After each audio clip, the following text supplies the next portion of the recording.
Yo, yo, yo, yo, yo, yo, yo. Pronounce it like the letter, don't say it at all. It's your boy S, and this is Barz Wrestling Media. We back. Make sure you like, share, subscribe to the channel. Hit the notification bell for more content. Coming up next, we going to talk about Tony Khan's interview with Vince Russo. We are also going to talk about ticket prices, WWE, Pat McAfee, and WrestleMania, and a bunch of other stuff. Y'all gonna wanna lock in right now. TikTok Live, Facebook Live, YouTube Live. We in there. Coming up next.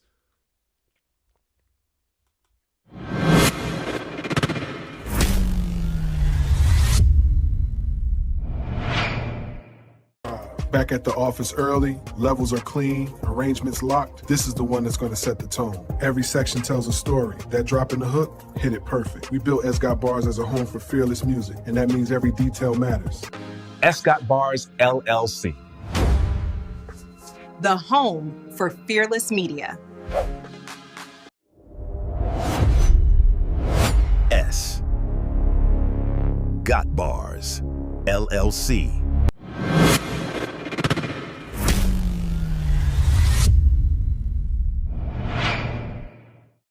Built this from the floor with a cord and a vision. Still independent, but it sound like a major decision. Keep the meter in the red, cause the heart's in the rhythm. They say the bars got wings, I just call it ambition. Mic check, we're live.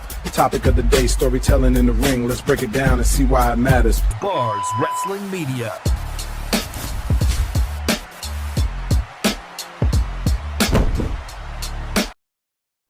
Light it up, we take the ring, no fear in our eyes. Gold on my shoulder, fire in the sky. Hear the crowd get loud, we were born to rise. Bars in the zone, Doug keeps the pace. Otter with the plan, we control the space. This is greatness, nothing less. Turn the pressure to success. We're Here's your host, Barz Wrestling Media.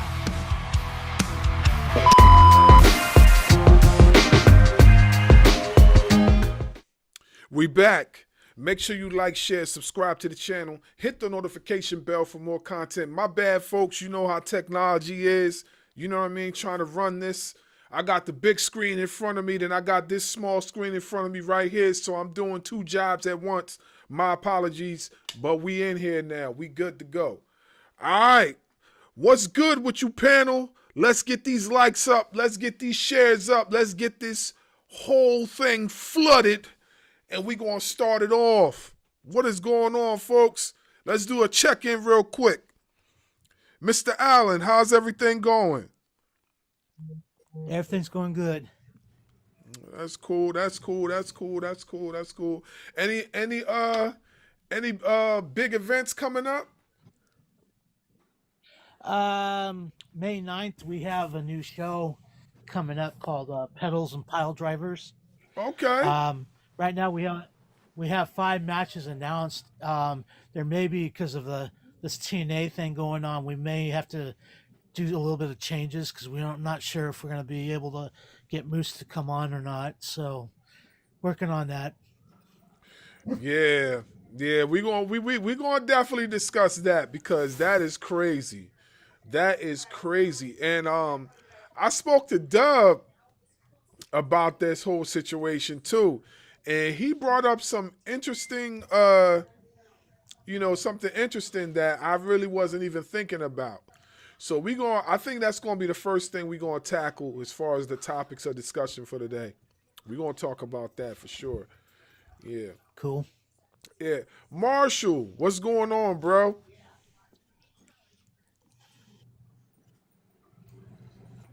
Just had my first wrestling match, officially. Wrestled an indie show out here in Boston, and botch went wrong and fractured my jaw a little bit, but I've been through worse. Landing on tacks definitely hurt too. Oh, oh man, you did the tax thing first time in? Yeah. Oh wow, bro, you're a trooper, man. I wouldn't have did no tax. Either that or My the first, Kennedy. yeah. It was against Matt Tremont. Unfortunately, it was What? against Matt Tremont. So I'm You not. wrestled against Yeah. Matt. Oh man. Oh, yo, they threw you to the wolves early in the game against Matt Tremont. Yeah. Yeah, you should see my back. It's all screwed up. I can't show you because TikTok will block your live. Oh man, bro, It's even worse, dude. you, It's even worse. yo, bro, bruh, man, bruh, you're a trooper for that, bruh. I don't know whether to feel happy for you or feel bad. I'm happy for you because you wrestled against yo. I'm happy for you because you wrestled against, you know what I'm saying, indie legend and Matt Tremont. But then I feel bad for you because I'm like, damn, bro, like they threw you to the wolves. They like, damn, bro. That's tough, man. That's tough. But hey, man, listen. Before you know it, bro, you gonna be grizzled like a motherfucker. You know what I'm saying? You gonna Honestly, be able to take the on worst anything. part of that whole freaking match, the worst part of that whole match was taking the pile driver off the top. That was the worst part of the whole freaking match. Holy, what? You did what? Yeah. Oh It my was god. It was a gotch style pile driver off the top through a sheet of glass and chairs. Hey, Mr. Allen, you hearing this? Oh, Mr. Allen, you there? Oh, he's not dead. Hey, man, listen, bruh. You are a daredevil for this. For that. You are a daredevil. I didn't bro. want to disrespect a legend. I did not want to disrespect him and pussy out in front of him. He is honestly one of my childhood heroes. I grew up watching him versus Onita, so I had to take it, dude. I don't regret anything. Man, listen. Plus, it's fun being a heel. Yeah, It's more fun being the heel than the face. Yeah. I will say that. Hey man, he got you out of there safe. You know what I'm saying? He protected you because you definitely could. It could have been worse. You know what I'm saying? But I guess they knew what they were doing. They put you in there with a legend like him. And he protected you, so you good, man. You know, but it couldn't have been me. I don't know if I would have did that. My first time in, and they threw me against Matt Tremont. And I'm taking a Gotch-style power driver through a plate of glass and a table. Nah, I don't know.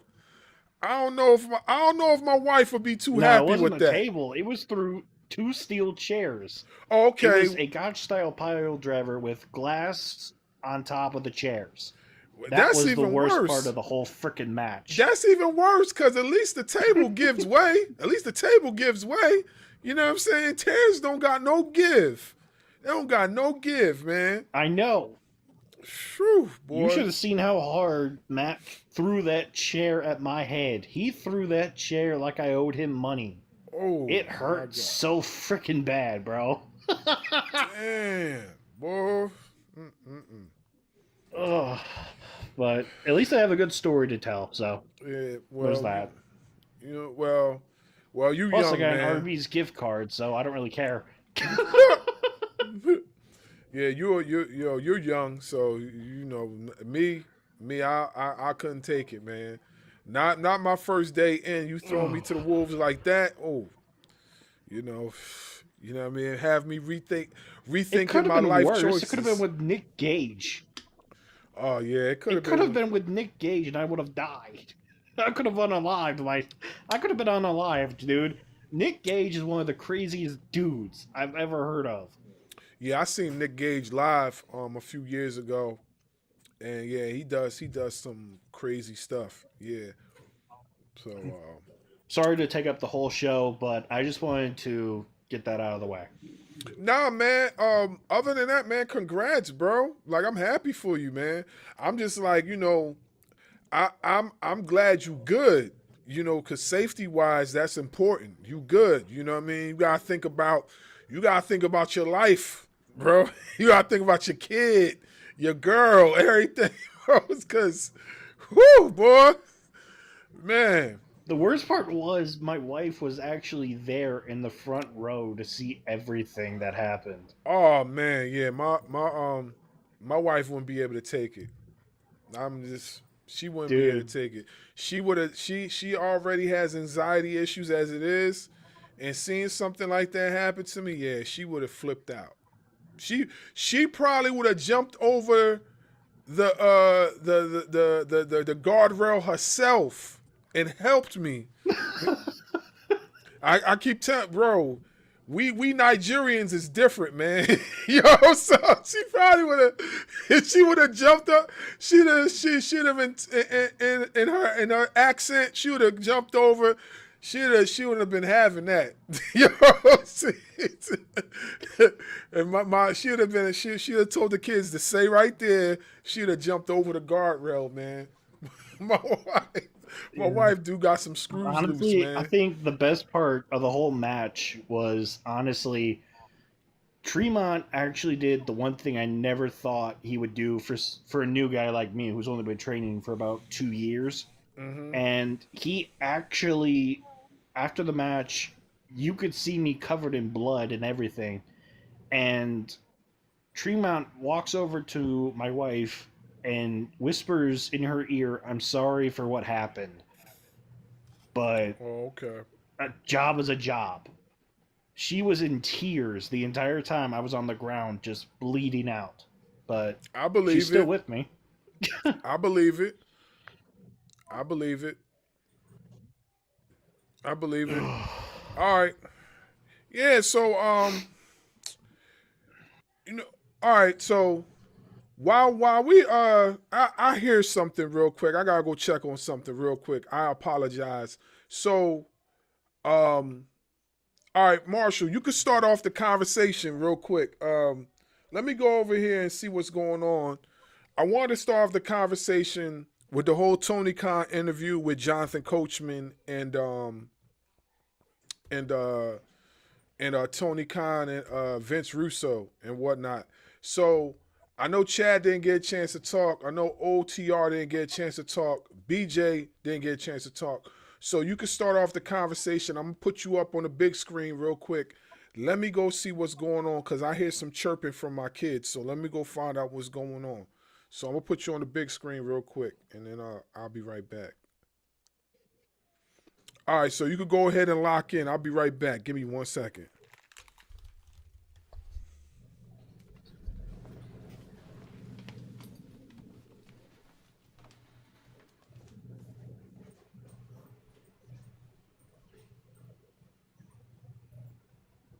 Did anyone watch that interview? Because I didn't.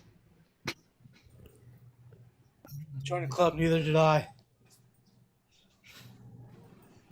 But I saw it during my interview. I saw it during my lunch break at work. Yeah, so if it involves Vince Russo, I have really no interest because I have like a few choice adjectives I could call him. Yeah, I'm not the biggest fan of the guy either. However, the interview was good, but I do think a lot of their questions were asked in bad faith. I'll be honest. Just as a fan of. I do got a question for you, Marshall. Though, yeah, as like, did you happen to make somebody upset to get all that treatment? No. All I did was basically, I got a call from someone here in Boston, and they saw my clips, and I guess they wanted me to show up on a show. I said, okay. And then the next thing I know, I'm facing Matt Tremont. I'm like, what the fuck is happening? That was the last thing I had on my bucket list. The last thing, dude. Because I mean, I've been in the business like 40 almost 43 years now, and I've did some pretty bad things to certain people, but usually they deserved it. I've never seen somebody brand new get that kind of treatment. Honestly, Yeah. I have no friends in the business yet. I've only been training for almost 3 years now. So the fact that they just picked me and then threw me in the ring with Tremont, I was like, I'm honored, but also terrified. I don't blame you. Honestly, Well, like the match was good. It lasted maybe 25 minutes, but we kicked the shit out of each other. well, hey, like I told you, man. Like I told you, they obviously see something in you, and they trusted you that you'll do all right with Matt Tremont. And by the sound of everything, it wasn't a bad idea for them to put you in the ring with him. So, as long as you came out walking, you good. You know. Yeah, So, I walked away with a few scars and a broken jaw, but I'm good. is your jaw actually broken, or is it just like sore or whatever? It's a little dislocated, but nothing too serious. Okay. All right. It was probably because of that chair shot I took. Yeah, possibly. But Last time I took an unprotected chair shot. sheesh, boy. Yeah. But just be careful. That's all there is. Just be careful. Yeah. All right, I so can't promise anything. yeah, I know you can't, but at least try. At least try. You know. But yeah, let's get into it. So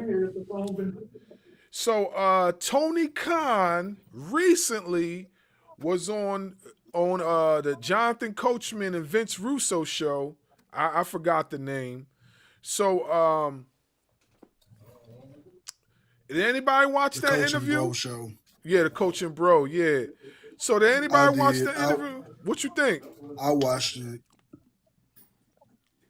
I did. I thought the interview was pretty good. I think that a lot of the questions were asked in bad faith, to be honest with you. You think so? And then the other thing was, I feel like a lot of the it wasn't a bad interview. It was just the fact that I feel like they were trying to get Tony to do something that in the and I hate to put it like this, like they had a very old school mindset, especially Vince Russo. I feel like that was the mindset he had, and the way he was trying to steer Tony into certain directions. I was like, that's a very old school direction of trying to tell him to cater to the casual fans when half of that audience, when more than 95% of that fan base in AEW is pretty loyal, like myself included. Like we love AEW, but we also love other promotions as well. But a lot of the things I think that Vince Russo was trying to say and do, I was like trying to say to him. I feel like a lot of that was some of the questions were okay, but it was just like some of them where I feel like we're just asking bad faith. What did you think, Barz? All right, so here's my thing. I'm gonna give criticism on both sides. For one, I do feel like they were trying to stir the pot a lot during the interview. I even commented on their live when it was actually taking place. I actually commented. I did feel like they were stirring the pot a little bit. I feel like a lot of the questions they were trying to bait him to say something that he shouldn't say, and he didn't fall for it. So I commend him for that. But I also gotta criticize him just a teeny weeny bit because I felt like they did ask him questions that he could answer, and he kind of danced around the questions a little bit. He didn't give the direct answer or the direct response to the question.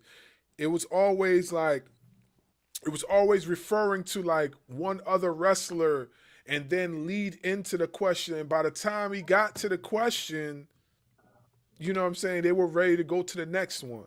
So it was kind of like that with him the whole entire interview. There were some questions that he did answer. You know, he gave his best possible answer, like the whole EVP situation.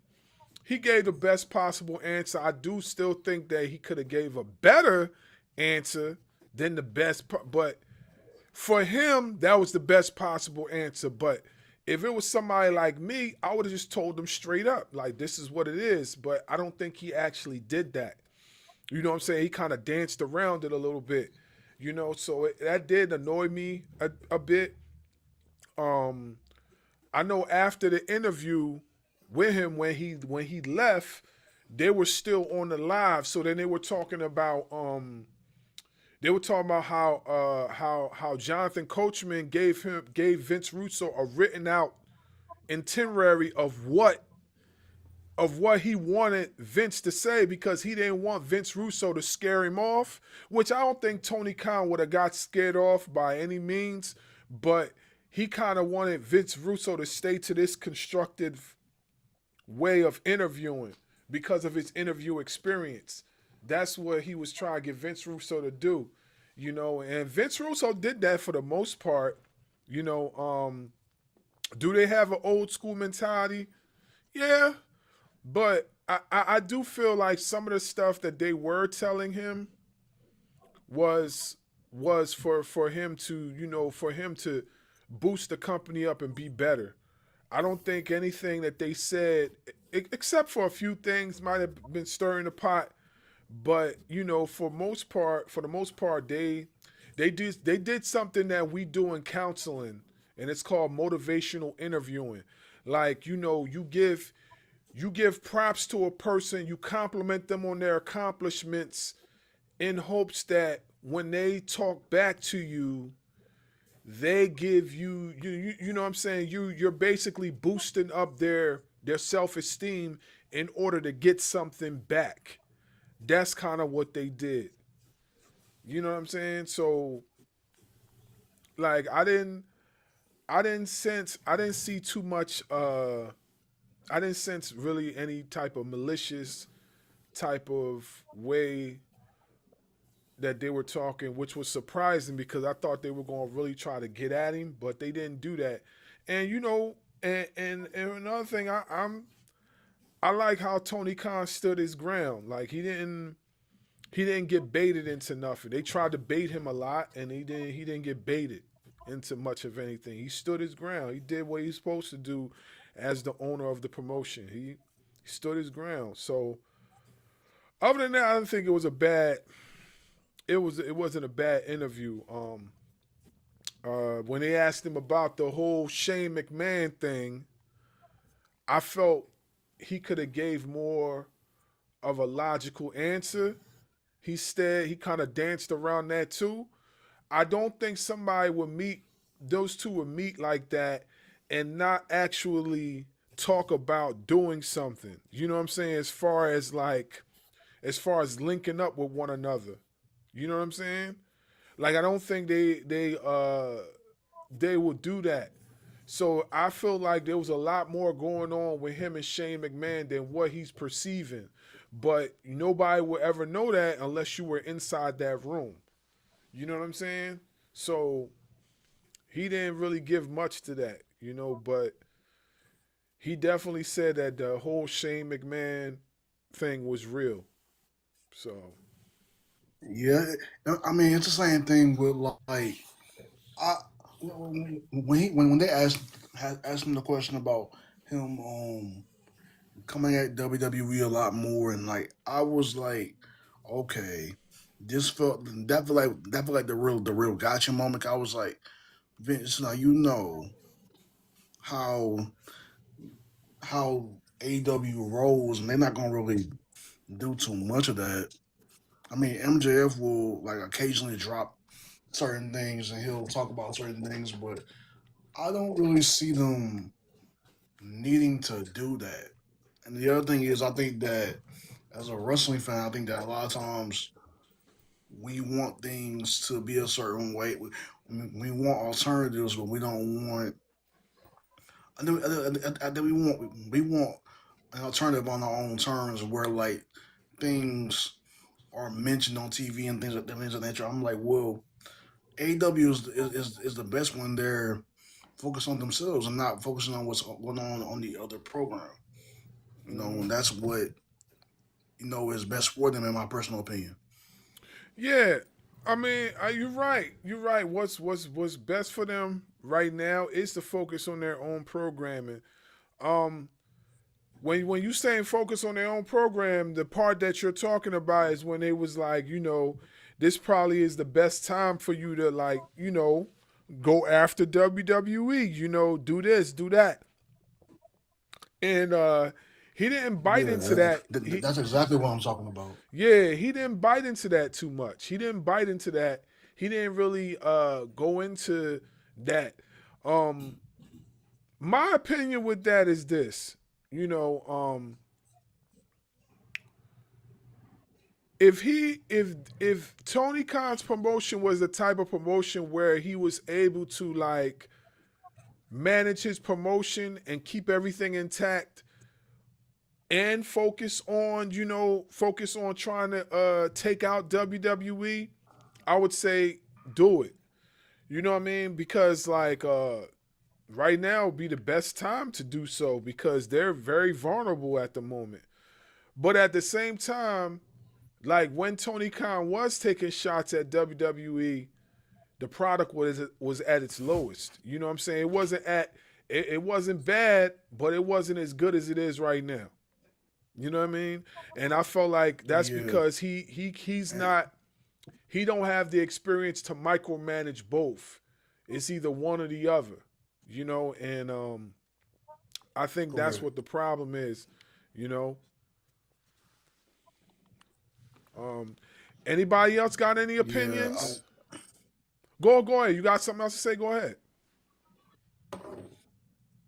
what I was gonna say was, I think that a lot of that fan base on the coaching, bro. I think a lot of them have that Monday Night Wars mindset of like, oh, I want to see the one company take shots at the other, and everybody go back and forth and everything. And I think that it kind of screams that we're not confident in our own product in order to not have to take shots. And like the best way to take a shot is to have the best programming and to see, okay, I'm gonna put out my best form of wrestling, you put out your best form of wrestling, and let the fans actually pick who's better.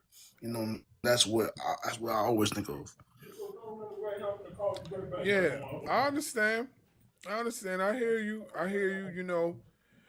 Like I said, man. My opinion is, is I don't think there's any problem with being a little bit competitive. Just like WWE does it.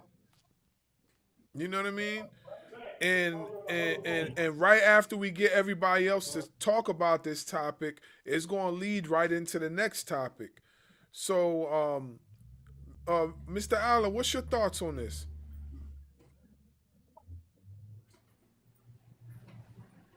You there? Sorry about that. Okay. I'm working on my wife's car at the same time.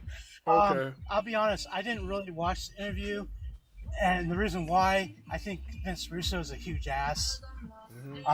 He was really bad. It's still really bad for the business. So I try to ignore him as much as I can. Oh, okay. All right. Well, so you didn't from did you see any highlights? Let me ask you that. Did you see any highlights from the interview? No. Okay. All right. All right. We'll move on to Marshall. Marshall, what was your thoughts on that?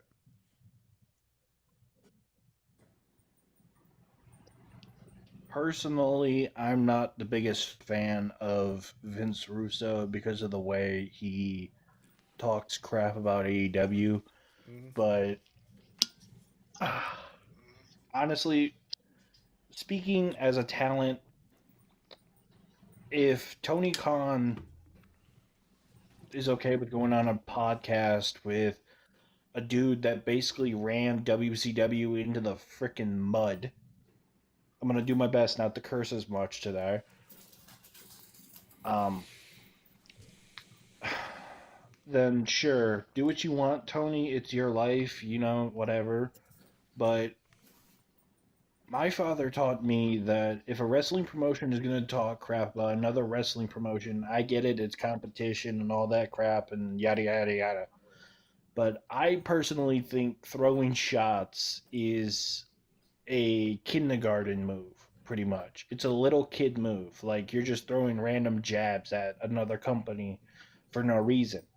I get that you're trying to, make your company bigger than that one, and that's fine. But I think it's childish to do, fucking jabs back and forth. I think that's stupid, and I will stand on that. Hey man, I That's don't just me. blame you. I don't blame you for your opinion. I get it. You know, and like I said, wrestling is competitive sport.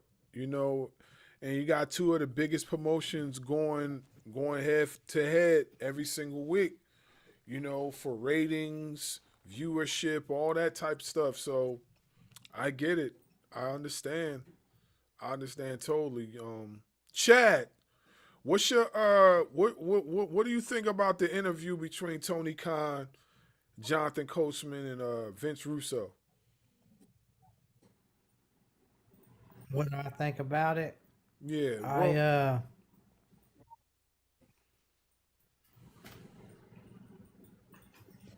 go ahead. I think that mainly Vince Russo was trying to get Tony Khan to try to strike at WWE right now while WWE's at this low point. And I'm I don't think that's a good business move right now for Tony Khan. Even though WWE is at this point, like Tony Khan should just concentrate on his own company like he is doing and not worry about nothing else. Yeah, I hear what you're saying. And not for nothing, documented. You know, a few videos a while back. I definitely said that he should stop focusing on WWE and focus on his own company. But I also said that if done at the right time and the right moment, it wouldn't be a bad thing for him to, at least, throw a couple of shots here and there. You know what I'm saying? Because they definitely throw shots at AEW all the time. As I spoke about earlier, before the live actually started, WWE monopolizes everything. Everything. Everything. I was just telling you guys that I was designing a template for my podcast. And in the process of me designing that template, you know what I'm saying? The AI that I was using to design the template, that AI was trying to put WWE all over it. You know what I'm saying? I didn't ask the AI to do that, but the AI was doing that. So that's why I'm saying, like, WWE monopolizes everything. You know what I'm saying? So that's why throwing a shot or two, it wouldn't be such a bad thing now, but I also feel like he should focus on his company too.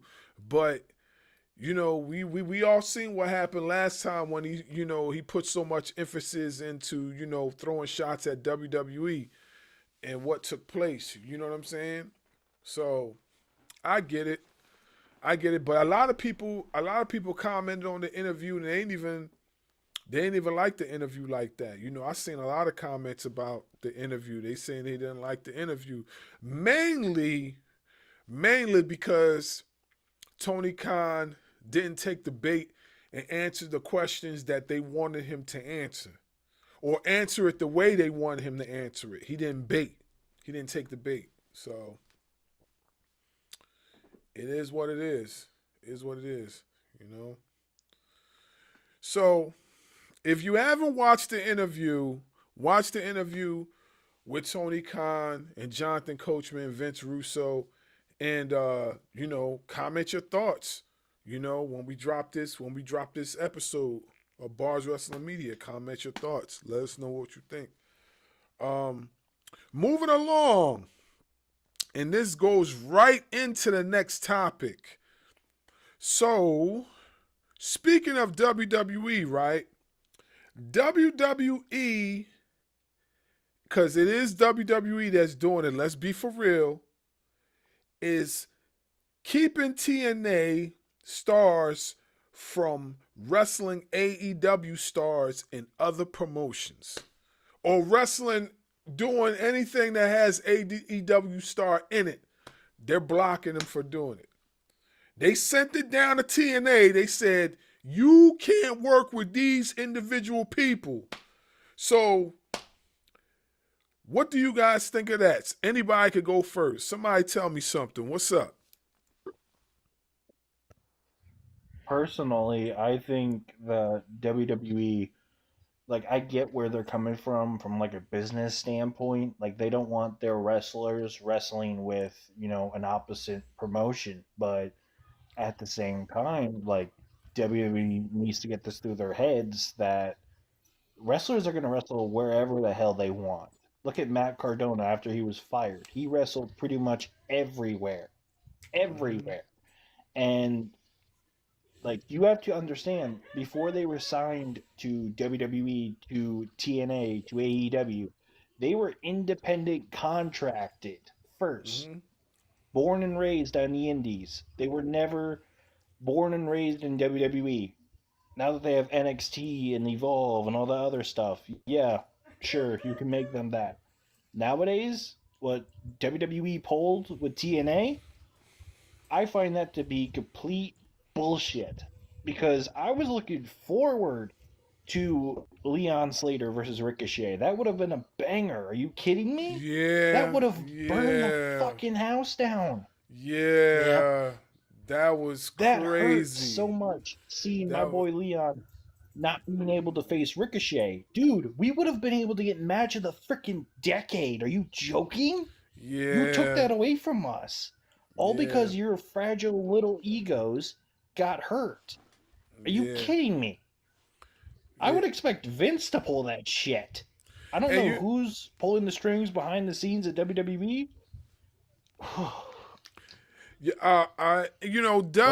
Dub brought up a real good point. Dub brought up a real good point when we spoke about this earlier on the phone. So he said the reason why they didn't want the Leon Slater versus Ricochet match to happen is because they're mad at Ricochet. They're mad at Ricochet. And it makes sense because, Ricochet's been going in on WWE. He's been really, going in, full throttle on WWE. So it makes sense on why they will block that match from happening, But at the same time, that match would have been really good for business. Really, really good for business. Talk about something that would have got you views. Because if TNA's making money, you making money. If TNA's getting views, you getting views. You know what I mean? And this is why I say that WWE has more control over TNA than what people think. Now, mind you, for me, TNA is an awesome product. It's an awesome product. But when they started doing business with WWE,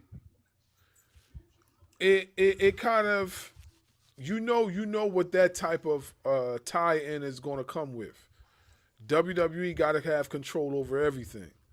So you know what that comes with. You know what I'm saying? Mm-hmm. So it is what it is. But I definitely would have liked to see that. They blocked MJF too. They blocked his match with who was MJF going to wrestle again? He was supposed. Yeah, they blocked that match too. That match would have been a banger. They blocked that too. So, yeah. Anybody else want to chime in on this? Yeah, as far as us, we use a lot of TNA wrestlers for our shows. It's we're kind of getting worried because I think it's WWE ego that's actually running the show and not TNA. Because I mean, we're not. We use ROH wrestlers. We've had a couple of the AEW wrestlers work for us, and I mean they all put on a hell of a show. But what was WWE's purpose of doing this shit except trying to get the little kick the little guy while they're down? Yeah, exactly. I agree with you. I agree with you. They stopped some classics from happening. But you already know what you get when you sign on with the and E. they've been.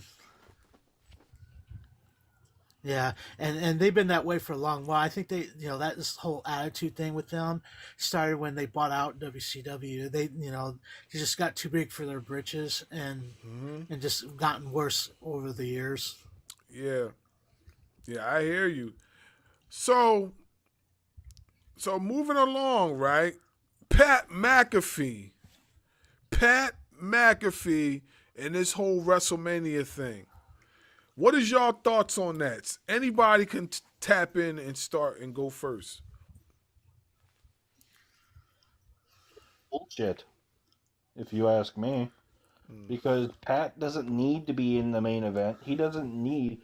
Dude, we haven't seen you in literally a year. Why the hell are you here? Other than you had TKO shoehorn you into coming back.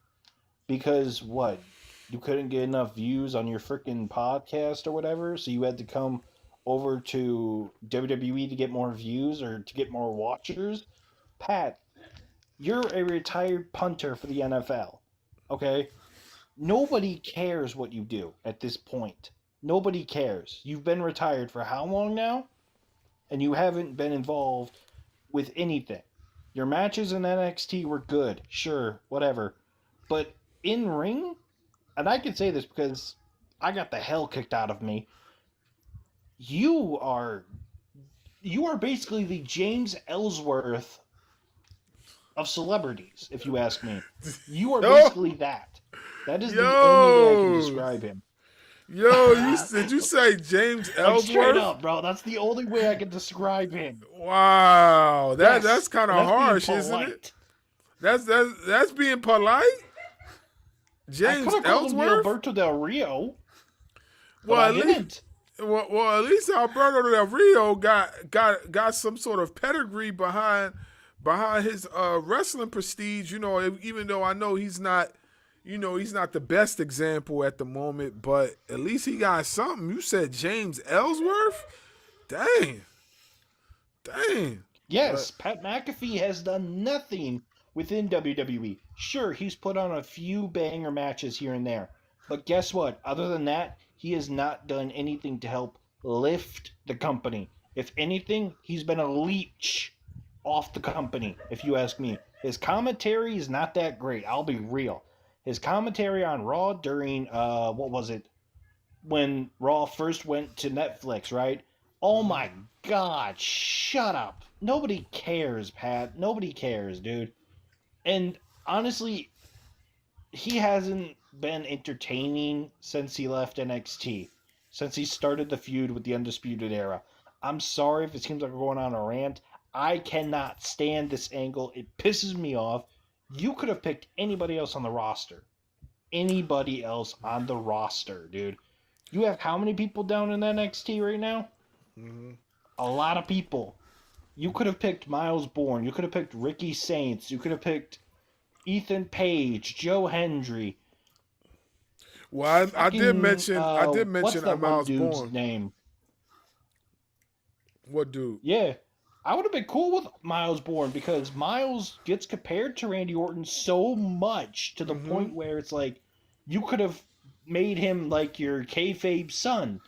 That would have been awesome. I would have loved that because Miles needs to do something outside of NXT. I think he's ready for main roster, but that's just me talking.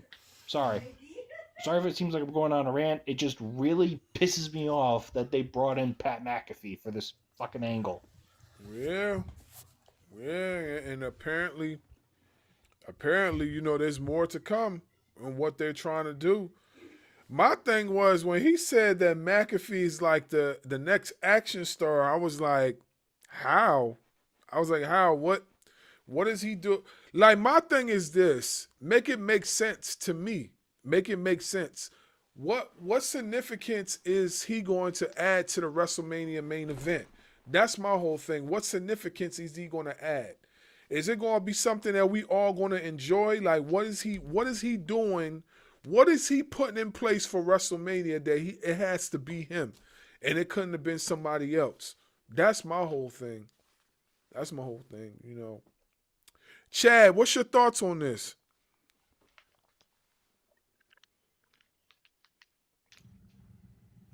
Liking it. It don't make sense to me bringing in Pat McAfee. Mm-hmm. He's the wrong person. Mm-hmm. And then I read something on online saying that they're bringing somebody else in tomorrow night. So nobody knows who that's going to be. Or if it's going to even be anybody good worth talking about. Yeah, it could be anybody. It could be anybody, honestly. Honestly, it could be anybody. No one seems to know. It could be anybody. But on the brighter side of things, Powerhouse Hobbs is debuting tomorrow. Royce Keys is debuting tomorrow, so that's a good thing. So you get to look forward to that. Looking forward to that. Yeah, you get to look forward to it. So we'll see what happens.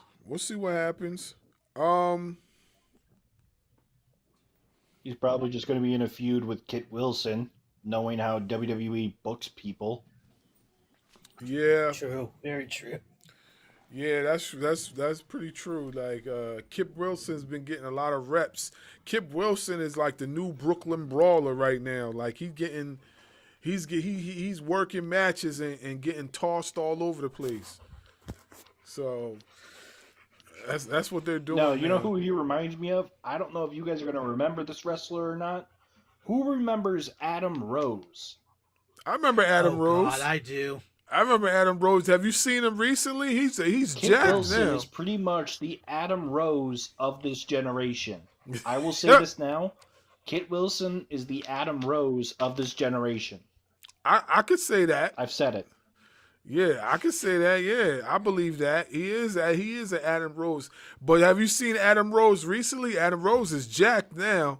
He definitely ain't Adam Rose no more. He's more like Adam Bomb. He's scary, dude. He's more like, honestly fucking scary, bro. Yeah, he's more like Adam Bomb now.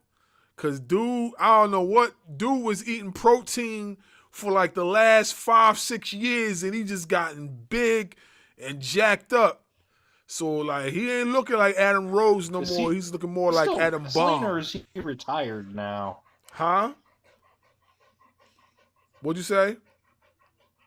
Is he still wrestling or is he retired? Well, I haven't seen him in the ring in a very long time, but I do know, like, when I seen him in how he gained all that muscle or whatever, it was in a wrestling match.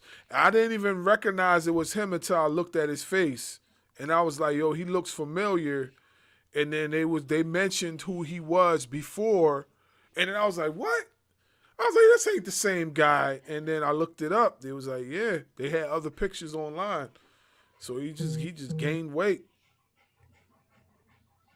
Yep. So he's a pretty jacked dude now, for sure. Yeah. Because if we really think about it, like Adam Rose got over because of his theme song. Mm-hmm. Kit Wilson is also getting over because of his theme song and because of his character. Mm-hmm. Adam didn't really have that. Let's be honest. Adam didn't really have that much character to him. He was basically the party dude with the "Don't be a lemon." Which, by the way, what the hell is that? To this day, I still can't find the freaking definition of what is a lemon. Well, I mean, I would think his lemon is like something like broken, like not really good. Like people refer to lemon cars, old cars that can't work properly as lemons. So they might have been saying it in reference to something like that. Don't be a lemon. So you never know. You never know. It could have been something like that. Yeah. Yeah. So WWE is trying to sign Mike Santana. That's what the rumor is right now. Mike Santana could possibly go to WWE. His contract is up in the summer. What y'all think of that? Mike Santana and WWE.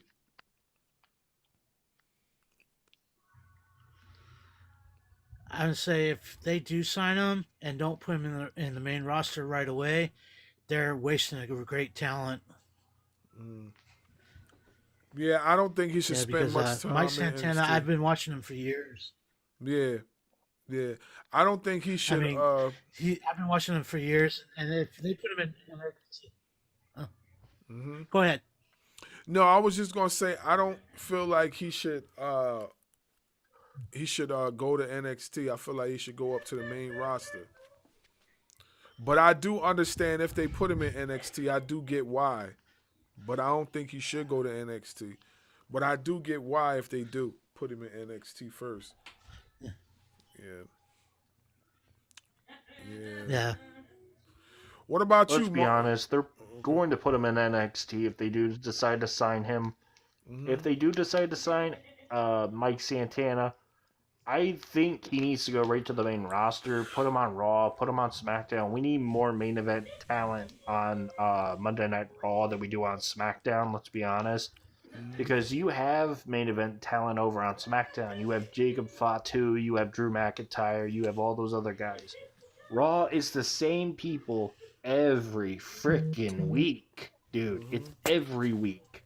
It's the same people. It's Finn Balor. It's CM Punk, who else? Roman, Jay, those type of guys. We don't need it. We need more main event talent on Raw. I am tired of eating the same fruit every day. That's pretty much what it is, only in different shapes. That's what you people are doing, and it pisses me off. But personally, I think Mike should stay with TNA, since that's basically where he got his big break, was with TNA. So if he chooses to stay, good for him. If he chooses to go to WWE, put him right to the main roster, keep him on NXT for maybe a few months, and then have him go to the main roster. Don't water him down like you've done with every other TNA talent. That's just me, though. Nah, I agree with you. Don't water him down, but listen, we all know what WWE is capable of. When they're signing folks, they definitely are gonna water him down. He's gonna be a shell of. He signed that contract. It's a wrap after that. They're definitely gonna water him down. I don't see him being the same person in WWE. And I hate to say it, I don't see him being the same person. That's just my opinion.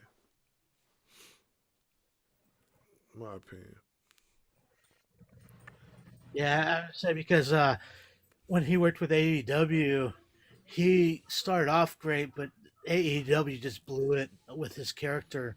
Yeah. And I feel WWE is going to be doing the same thing. Yeah, I agree. I think that could possibly happen. But I also feel that because of his ability that he could succeed and flourish in a WWE type of atmosphere depending on who's doing the booking. I definitely think he could flourish, but only time will tell. Only time will tell. Let's see what they do as far as signing him, if it'll even happen. Light skin, what's good, bro? Yeah, but with the What's going on, Barz? Yeah, what's going on? What's going on? What's going on? Can you hear me? Yeah, I can hear you. I can hear you loud and clear. Yeah. So the I mean, I just got home about maybe. Am I on a delay right now with y'all? Nah, I can hear you. I can hear it. It might be delaying a little bit on your side, but I can hear you though. I can hear you. Is it delaying? All right. It is delaying because the second I start talking, and all of a sudden it just I don't know what happened, but I might back out and come back. Give me a couple seconds.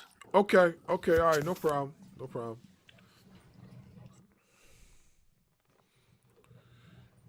Yeah.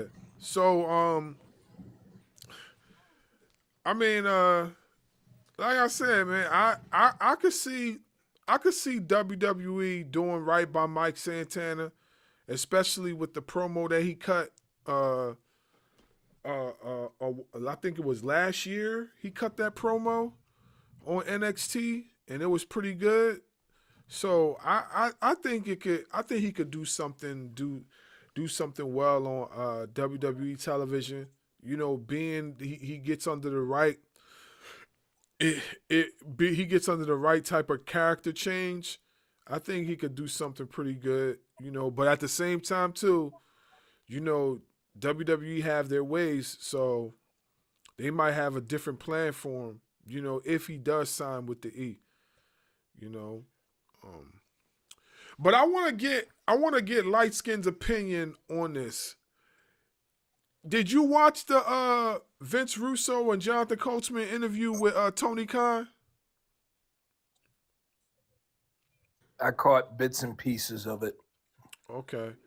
What did you catch and what was your thoughts?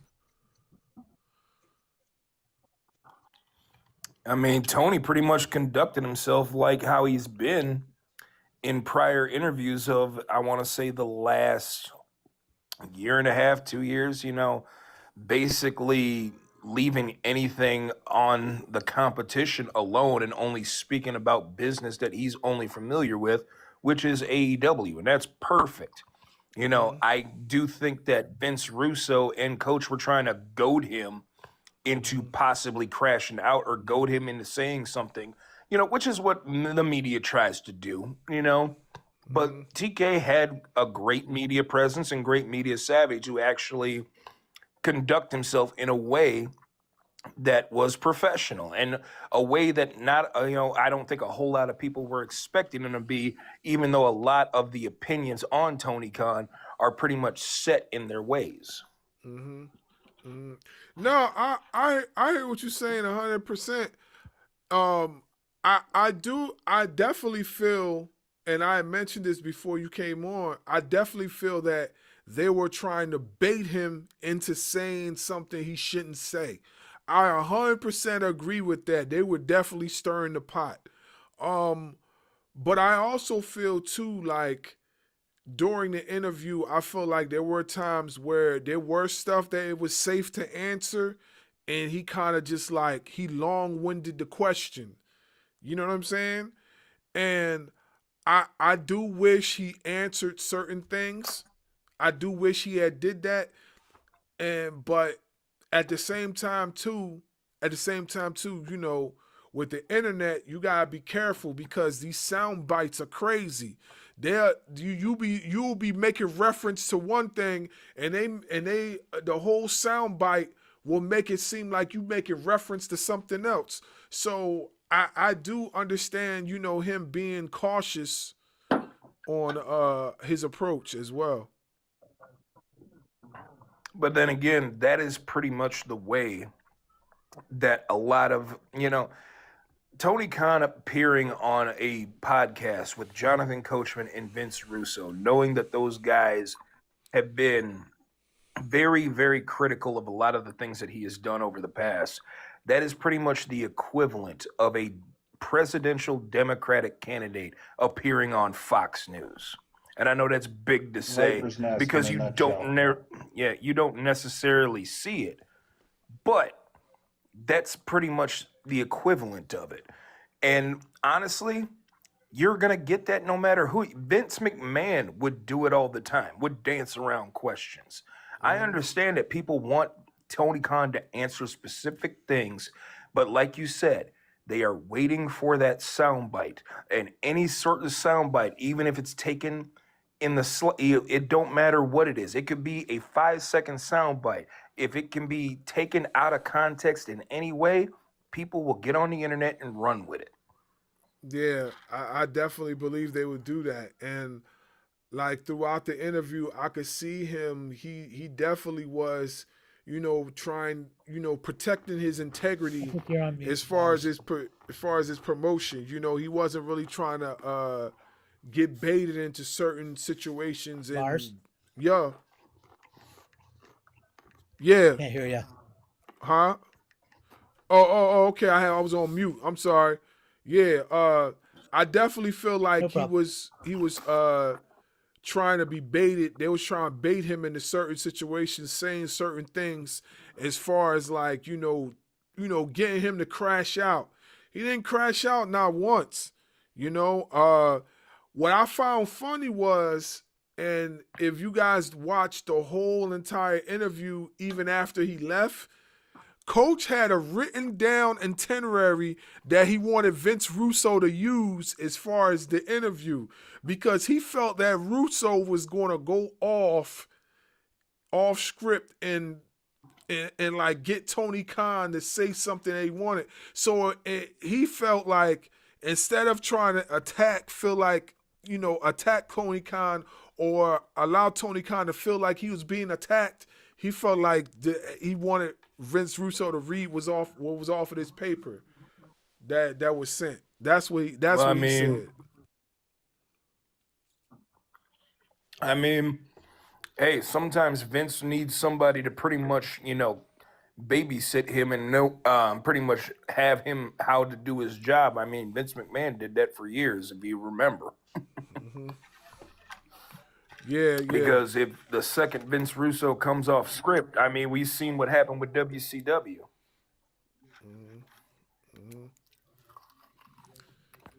Yeah, it definitely that's definitely what happened. He made sure he didn't want Russo saying nothing out of the ordinary.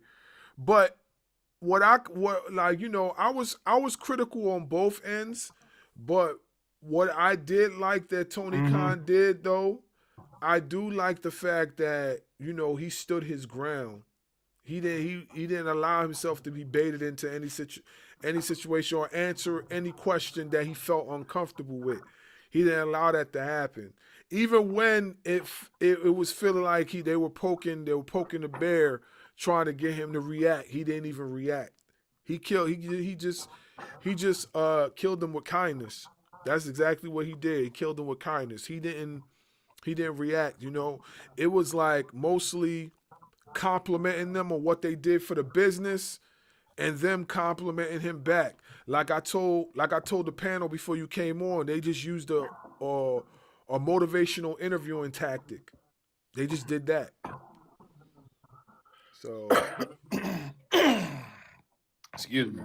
I mean, Tony has definitely matured since he first began in the wrestling business and learning how to deal with the media.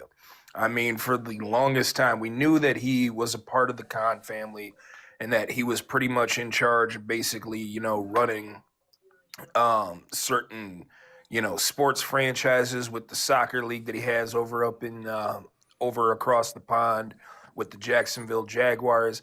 But we really never saw Tony Khan in front of a camera till now, until he started doing this venture with AEW. Yeah. And I'd like to think that he has matured a great deal from 2019 all the way up to 2026. Yeah, that makes sense. And you know what? You brought up a good point, because I didn't even think of that. Yeah, that is true. That is very true. Like, for the most part, like, Tony Khan doesn't really suck up any TV time. As far as him being in front of the camera, he really doesn't do that. You might see him appear every now and then, to make a big announcement or something like that. But most of the time he in the shadows. So that is very true. That is very true. Yeah, you definitely have a point with that. You have a point. Yeah. And honestly, that's how it should be. That's how it should be. Tony Khan does not need to be. I mean, when you look at old school WCW, did you ever see Hold on. Ted Turner out in front of the camera? No, he was probably on camera like once or twice. Yeah, you're right. But I want to answer this question right here for DJ Ghost.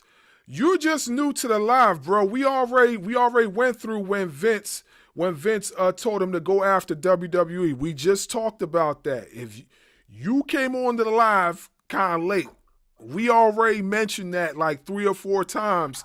Even in the beginning of the live, when we started the discussion, we talked about that.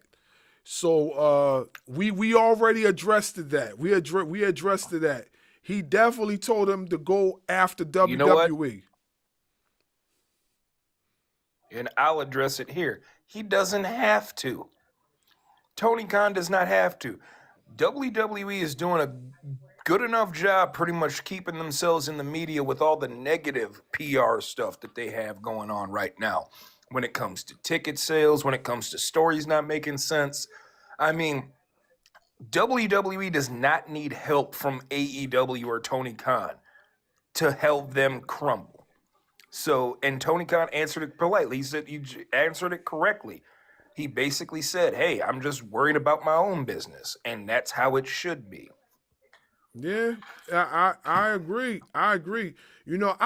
And not for nothing, I did a few times during the interview, I definitely wanted him to defend himself in a way and just listen, just kind of like stick his chest out and say, hey, listen, you know what I mean?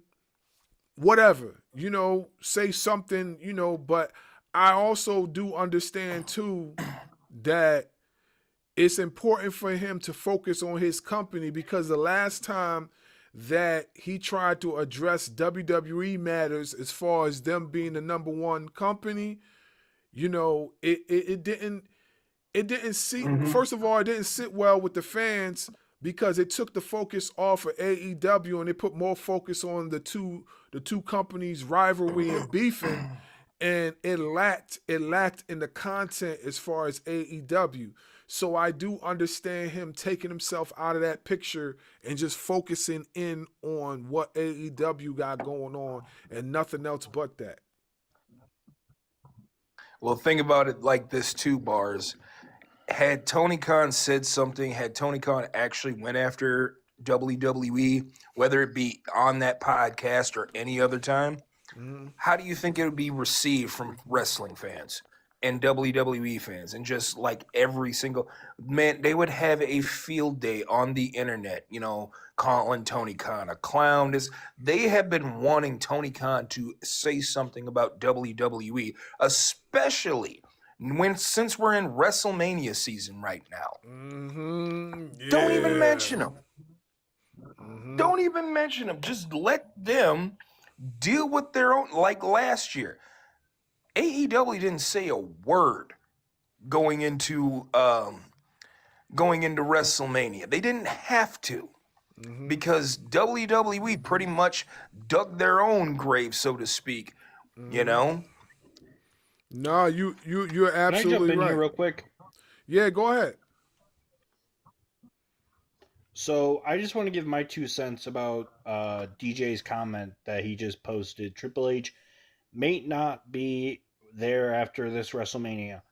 I agree with you, but here's the thing. WWE digged their own grave the minute they decided to merge with UFC to create TKO. That was the minute I realized, okay, we're definitely going the route of WCW here. Because if you really think about it, WCW went right out of business, what was it, like 9 months later or some shit? And basically, here's what WWE is doing. They're throwing shit at the wall, seeing what sticks. Triple H, go home. Go home. Just go home. You're not needed anymore.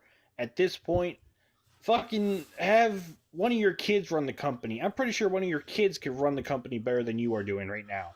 That's not a shot. That's not me talking shit. That's me speaking truth. Because as of late, the show has been garbage for the past 2 years.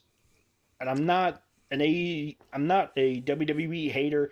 I'm not an AEW hater, okay? I like professional wrestling. I love professional wrestling, right? Hell, I loved it so much, I took a botched super kick to the jaw. I'm still standing. Yeah, I see you. So the fact that Triple H... I see you, not to cut you off, I see you turn on the camera TKO... and you was holding your jaw. You shot out. Yeah, I definitely It hurt, see you dude. do that. It wasn't a fucking joke, dude. It still hurts to this day. Yeah, I know, man. But go ahead and finish your point, bro. My bad. Basically, WWE is in that certain version of WCW where they went out of business. And normally I don't like to speak negatively about something, but I have to at this point because WWE in the past 2 years have made decisions that ultimately will be their downfall, to be honest with you. Like, you got rid of some of your top stars to the point where they are no longer with the company. You got rid of John Cena, who's no longer with the company, was one of their top baby faces of all time. And then you had him turn heel. You botched that to the point where the IWC was on his ass about it. Then you had him tap out at, what was it, Saturday Night's Main Event. That was a horrible mistake. You saw the outrage, and yet you guys still decided to go that route, knowing damn well that the IWC was going to be on your ass about it. Now, I'm a cut. It pisses me off because I had faith in this company at one point. I had faith in it. Now I'm watching New Japan, AEW, MLW, GCW. WWE has been off my radar since 2025, since Jey Uso won the Royal Rumble. I stopped watching after that. I don't care if it was Triple H's decision. It was a shitty decision. He needs to be taken off creative. Take him off creative. Go home. Go be a father. Go be a husband. I don't care. Go join a motorcycle club for all I care. I do not care anymore, dude. Go away. Just stay away. Let me For tap in real quick. Let me tap in. Get rid of TKO because they're just going to destroy WWE forever. That's how I feel. No, I hear you. Let me tap in real quick. Just give a little. Barz, you're on mute. Oh, okay. My bad. All right, I got just a teeny weeny bit of pushback, just a little bit. All right, so I want to answer the whole thing with Triple H, right?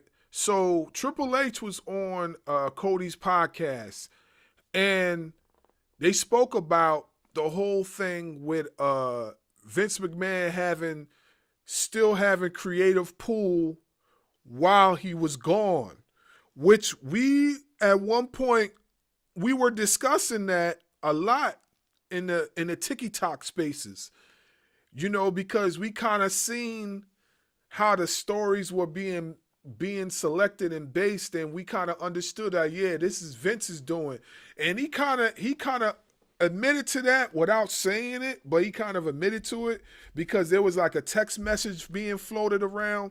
I don't know if you guys watched the interview with him and Cody. I seen like bits and pieces. I didn't watch the whole entire thing, but I plan on watching the whole entire thing. But I definitely wanted to comment on that. Like, did anybody see the whole thing with the whole text messages or anything like that they were talking about? Anybody? No, I didn't see any of it. Okay. Yeah, me neither. Well, I'm gonna try to see if I could find that actual text message because it's somewhere floating on the internet. I'm gonna see if I can find it and then tag and talk about it or whatever. But saying that Triple H is gonna be gone after WrestleMania, I don't think he's gonna be gone. I don't think TKO is getting rid of Triple H after WrestleMania. It's just my opinion. I don't think he's going to be gone. Do I think that they're probably going to try to have more creative control over WWE? Absolutely. Absolutely. Until somebody tells TKO to stand down and focus on everything else and stop trying to like control creative, I definitely think that's going to happen. Because they feel like they could probably do a better job because they see what's going on right now. You know what I'm saying? So, yeah, I definitely could see that happen. They feel like bringing in celebrities is going to boost up the morale. All it's going to do is piss people off. That's all it's going to do is piss people off, and make people upset, and make people not want to watch the product. That's definitely what's going to happen. You know, my opinion. My opinion, you know. So yeah, and McMahon, I believe he still has some sort of small percentage in WWE stock. Doesn't he? Last time, or did he lose that too? Did he sell everything? I believe he still has a small percentage of stock. Yeah. So that small percentage, whatever it is, you know, it probably still holds weight to a certain extent. You know what I'm saying? But regardless of who decision it was, you know what I mean, he's not. I don't see Triple H going anywhere no time soon. That's just my opinion. I don't see him going anywhere no time soon. Yeah. Yeah. So I know you had just came in light skinned, so I wanted to get your thoughts, and I want everybody to tap in on because we did talk about it, we did touch bases on it before, but now that you're in here, I wanted to hear your opinion. So, what do you think about how WWE got TNA to block Ricochet versus Leon Slater and those other matches that were supposed to take place? Well, I mean, they're WWE's so-called, you know, they're the sugar mama, so to speak, the sugar daddy. Mm-hmm. So as far as I'm concerned, they're going to do whatever WWE tells them to do. Mm-hmm. So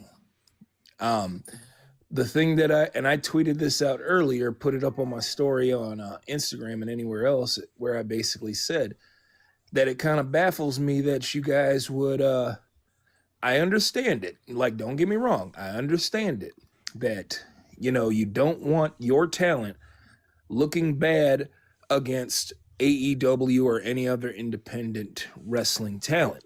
I get that. But y'all have been jobbing out to NXT talent for the last year and a half, so to speak. Right. So what's the problem? Right. Mm-hmm. And who's to say for the britches? Yeah, who's to say they was going to look bad anyway? Leon Slater's phenomenal. Like, who's to say he was going to look? That match was going to be a 5-star match. You cannot be buried in a loss. If the wrestling match looks good and it actually makes you look good even in defeat, you cannot be buried. I think wrestling fans have this warped ideology on what the term buried means.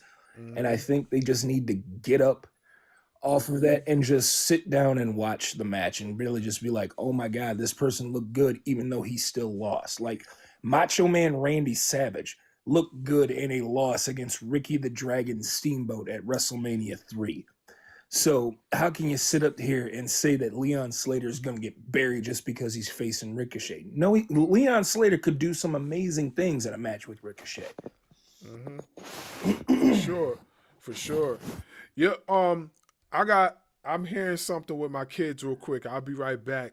So I'm gonna put you up on the big screen, light skin. You could continue the conversation. Let me go see what's going on with them. My apologies. I just seen to make sure. But y'all can continue. No problem. Yeah. So, what did everybody else think about TNA pulling talent from the indie wrestling shows? Yeah, as I was talking about with Barz earlier, since we use a lot of the TNA talent for our wrestling organization, it kind of worries me because I mean we've had some great matches thanks to them, and I think they're kind of robbing the independent fan of anything decent. Feel that. Anybody else got anything to say?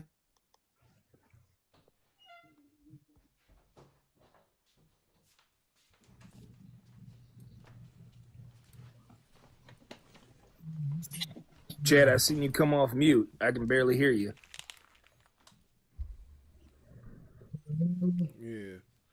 Nope. It sound muffled, Chad.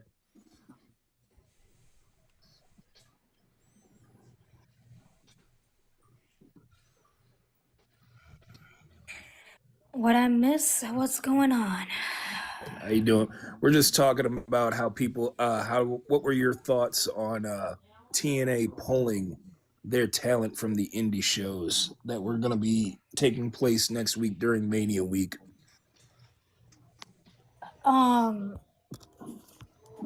Honestly, I can't say much about it only because I really don't watch TNA.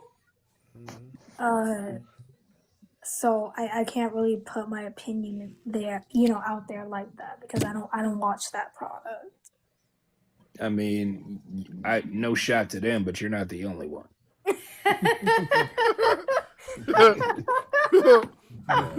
I have stopped watching TNA since I stopped watching WWE, so I figured, I wasn't going to watch any WWE affiliated groups. I don't even watch AAA anymore. I mean, I still watch WWE because that's always been part of my childhood. Always and forever. And I will always be stuck with that. Even though, yes, at times I do be watching a little bit of AEW, but I be mainly watching AEW when it comes to their PLEs. I don't be watching afterwards, but that's just how that's just me. Now, when it comes to TNA polling their talent, I don't think that's a good idea. I think that's going to hurt them in the long run if they keep on doing that. I mean, that's just how I feel about it. I feel like if they keep on doing that, that's going to hurt TNA in the long run, to keep it a buck. I will say that I have been seeing a lot of people's responses to them pulling talent from these shows, and a lot of the bookers and a lot of the people who are responsible for booking these guys into these events that were going to be taking place were very upset and really have kind of, it has made their relationship with TNA very strenuous.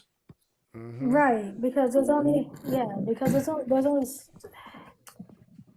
it's a messed up situation because it's like you put these talents in these spots and then out of nowhere you go and pull them out of nowhere, and 9 times out of 10 they don't know that they got pulled until the day of. That's part of my French, but that's fucked up. That's fucked up. You don't need to excuse your French. It's welcomed here. Yeah. Yeah, you don't have to excuse it. Yeah. Okay. I need to know. That's all I need to know. I need to know. But yeah, no, it's fucked up. It's fucked up. Honestly, that is a very fucked up thing for them to do. Especially if you put the talent in that spot and then the night of or hours before or last minute you pull them out. Yeah, no. That I if I was in TNA and I was a talent, and I'm good, ready to go, this and that and the third, but then they go tell me last minute, oh yeah, no, you're gonna get yeah, no, I would have been pissed at that point. Honestly, I would have quit. But we also Right there at the we spot. also got to keep in mind this isn't the first time not W but TNA has done this.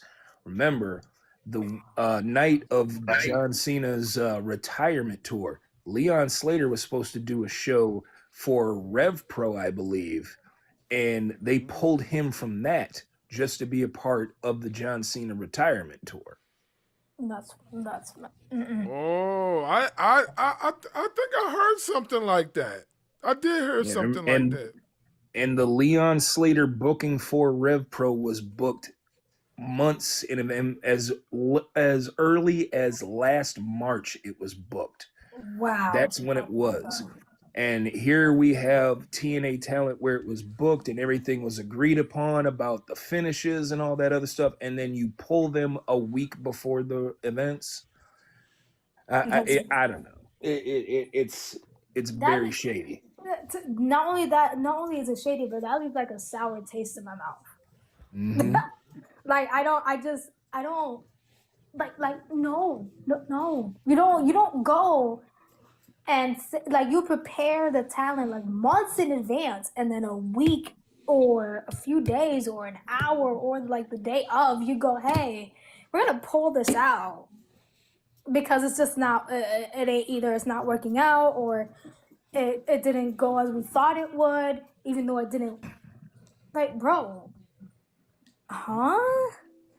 Yeah, that definitely was crazy. That was definitely crazy.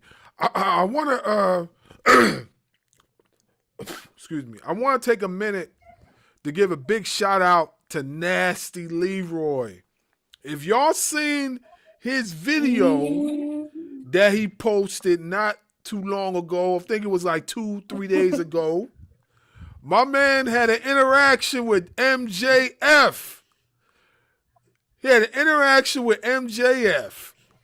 You know what I'm saying? I'm not talking about... How'd that go, Nasty? I'm not talking about just like, oh yeah, they were face to face, like face off mode. You know what I'm saying? So I want Nasty Leroy to speak on that experience between him and MJF and what could we, the fans, be looking forward to in the near future. What? Okay, Leroy. So I've said it on many occasions. I said I'm gonna get that rat. It's still out for the match to happen, but I've been manifesting to call him out, and I've been calling him out for a while, but then I stopped because I just knew he was a scared little rat like he is. And you just gotta let people do what they do because they don't want that smoke. So. Matt Cardona went to a whole company. He went to the Fed because they didn't want no smoke with that. Man, that's a fact. That's not even my feeling. That's a fact. Look it up. Yeah, he ran to the fucking Fed. He ran to Orlando and shit. So Anyway, I don't get on the whole tangent. It happened. I was doing a promo and the man interrupted me. He was like, "Oh, how did it happen?" He literally interrupted me, and I said, "Hey, listen, I'm about to whoop it." What I said I'm about to punch him in the face. Yeah, and so I said, "That's cool." Now they've got an open challenge, so. But I'm calling him out, and I'm about to punch him in his face. And he was catching him in my face like, you about to do something. I say, hey, we'll see about that. So, we'll see. Talk your talk. Talk your talk, Leroy. Talk your talk. Let them know what the nasty one talking.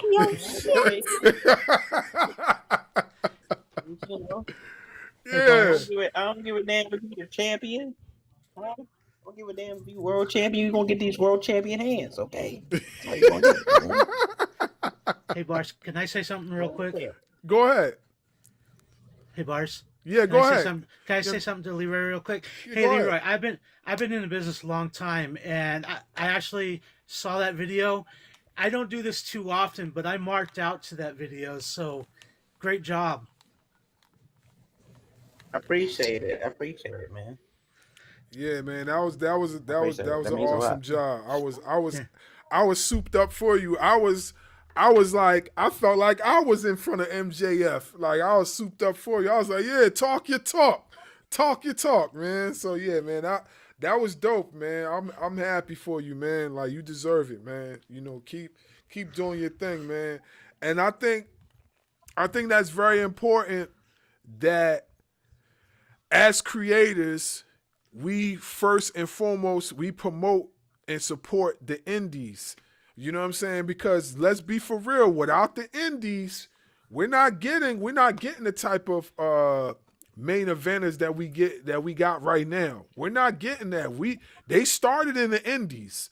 You know what I'm saying? So we gotta support the indies. Before anything, we gotta support the indies. And but yeah, seeing Leroy in that moment, yeah, that was dope. That was dope. Yeah. That was dope. So, Appreciate definitely that, bro. nah, no problem, bro. Definitely when you have that match, because we know what's gonna happen, you definitely gotta come on the show and talk about it. Your experience with MJF. I think that'll be Definitely. dope. That'll be dope, man. I don't think my That phone. would be interesting. I'm not gonna lie. I don't think my phone can like show clips, but if I could, I could give you a play by play how I whooped his ass. But Yeah, talk your talk. if you think I ain't gonna talk my talk before and afterwards, anybody who knows me for a long time, I will do that. So just wait till and once it's announced, I'm talking a whole bunch of shit. I'm talking a whole lot of as one of my mentors says, I'm talking a whole lot of cash shit out here. Hey. There is one thing that I did want to talk about, and I know you guys probably don't give a damn about it, but it has been around like Twitter and whatnot. I don't know if with the whole entire situation with Jey Uso, I don't know if you've seen it around social media. What do you mean with him dating Jada Parker? That he's dating Jada Parker? Because Natty was kind of messy with that. Natty was messy. So I'm just gonna put it how it was. So I guess there was a picture with with Natty's class, with the wrestling class, and then the picture had Jada in it, but her face was covered with an emoji. Yeah, I seen that. And then so it's like, number one, why would you do that? Number two, we already know who that is. Number three, you're messy as hell. Because why would you do that? And then hours ago, Jey Uso posted on his Instagram story and says, "Yeah, she's mine. So what?" But people are saying, "Oh, it's Jada." I'm sitting here like, I really don't know who you're talking about. I'm assuming it's Jada, but I'm just gonna sit back and It's supposed to be cryptic for a reason. So yeah, it's supposed to be cryptic for a reason. But I'm just gonna sit back and just watch this shit play out. Yeah, I don't know. To me, that's just I don't know. Oh, you can go. No, go ahead, bro. Go ahead. I was like, to me, I don't even know why he bothered to post it on IG or whatever. I guess because people have this notion that pretty much what he said. Like, yeah, she's mine. So what? People have this notion that he's like actively with his wife. He's not. They're divorced. So. But how do you know that though? It's public information. You can go search that up yourself. Yeah, it is out there. I thought he was divorced too, and then I seen another post. I seen another post with what I don't know if it's somebody posing to be his ex-wife or his current whatever. She's talking about Are you talking about that? Are you talking about that girl on Instagram? I think I know who you're talking about.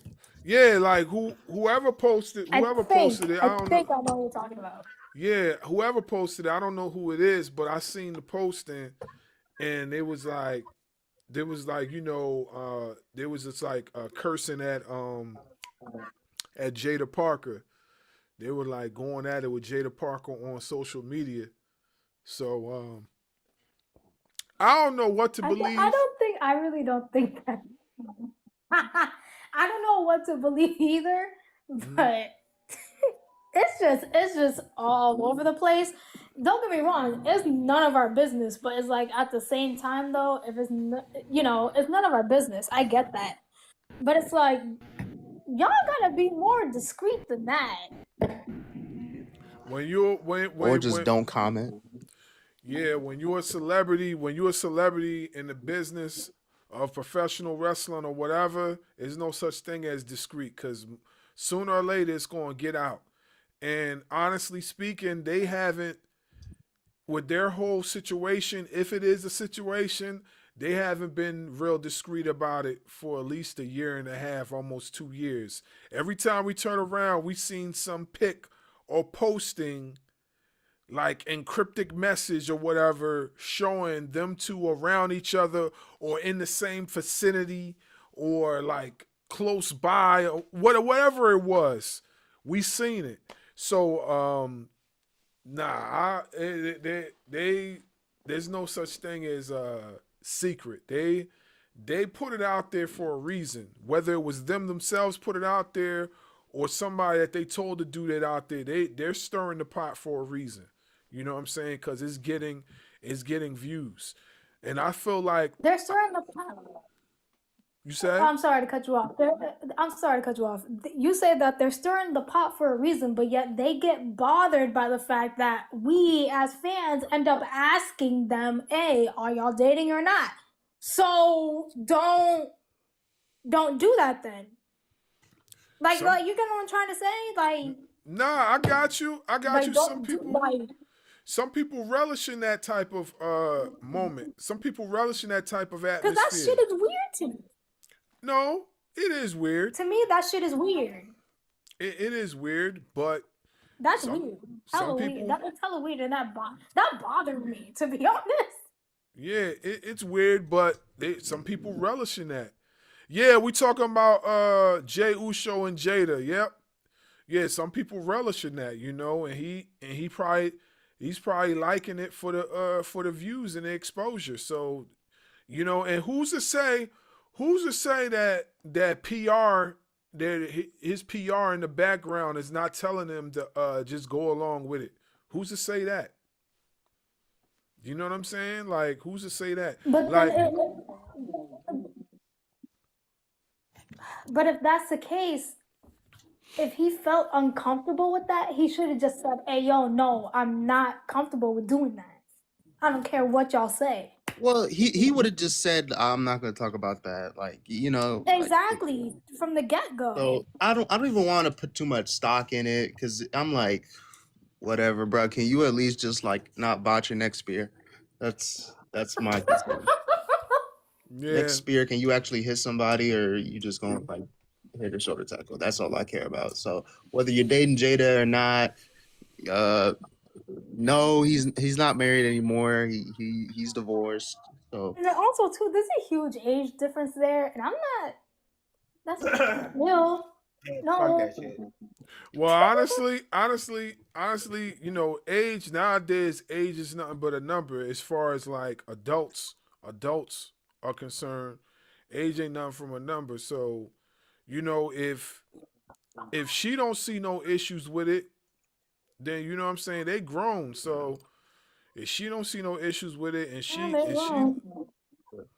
she wants to rock with him, it'd be different if he was. It'd be different if she was like fresh out of high school and he hit her up, because that would mean that he was texting her and communicating before, right, and things like that. But they're both grown ass. They're both grown ass. But it is. But like Kashayla said, it's still weird though from both parties. Low key, it is low key kind of weird because Jay, you are in your 40s, and Jada, you are like what 27, 28, and y'all.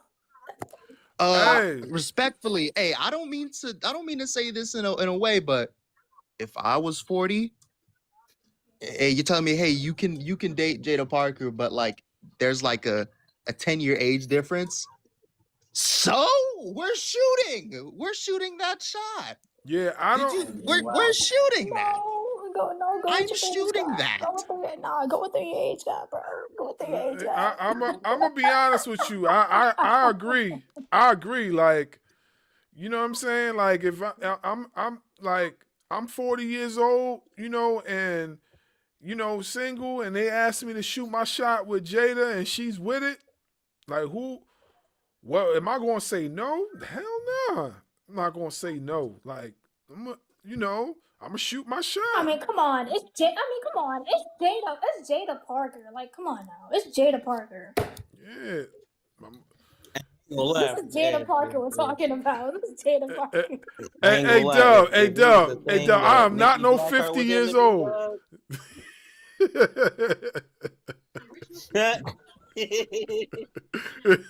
I ain't gonna lie. If I had the opportunity, I would, but I just it's not happening. All right, that's all I'm saying. I'm 41, and something tells me that she would just, she would go for something else. Just go along with it. I ain't gonna lie. I definitely could pull a Jada Parker. I ain't gonna hold you. Listen, I'm only 30, and I'm sitting in my dope. The only person that's like fresh from the WWE that I've been on shows with I haven't been on shows with, but I know people that been on shows with. Let me get that right, because if I was, she wouldn't be my girlfriend. I ain't gonna lie. It's Nikki Blackheart, yo. I ain't gonna lie. Now listen. He's married too. Blackheart. Yeah, hey, listen, bro. If I shot my shit and she was into me, oh yeah, you would see her in the videos with me. I ain't gonna lie. Yeah, Nikki Blackheart's no joke. Like, yeah, she's whew, yeah. Like I'm already seeing into the future of what WWE could put together for her if they book her properly. I'm already seeing it. You know, she could have a few bangers with Bianca Belair. She could have she could have a match with Jade. She could have a match. Like, there's so many women in there that she could go toe to toe with. That it would be some banger of a matches. You know, so yeah, I definitely could see that. I just so sure. Gee, oh shit! What happened? I'm not gonna lie. I said I just searched her up, and I said, oh shit, she looking good. What, you seen her IG post? Yeah, because Lord have mercy. I didn't know who she was, so I was like, you know what? Let me search. Oh, her up. I'm like, you don't know who Nikki Blackheart is? No. Whoa, man. And she Dominican. What? Oh, she looking good. Nah, Nikki Blackheart is. I'm a Puerto Rican, but hey, I support who I support. Shit. And I'm pretty sure you a bad Puerto Rican too.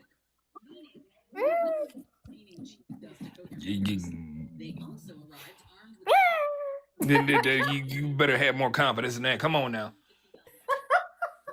Only when I feel cute, though. Only when I feel cute. Right now I'm in my damn PJs. What's wrong with PJs? I feel normal in my damn PJs, but when I'm feeling cute, though, man. Hey, talking to somebody where hoodies and sweatpants are pretty much my uniform of choice. Pretty much. That is my uniform of choice. Sweatpants. Sometimes that's all it takes. Sometimes that be a big thing. Sometimes, not all the time. No, that's all the time unless I'm going out to eat with my best friend with him and his wife. And if I want to feel cute, I'll feel cute. Shit.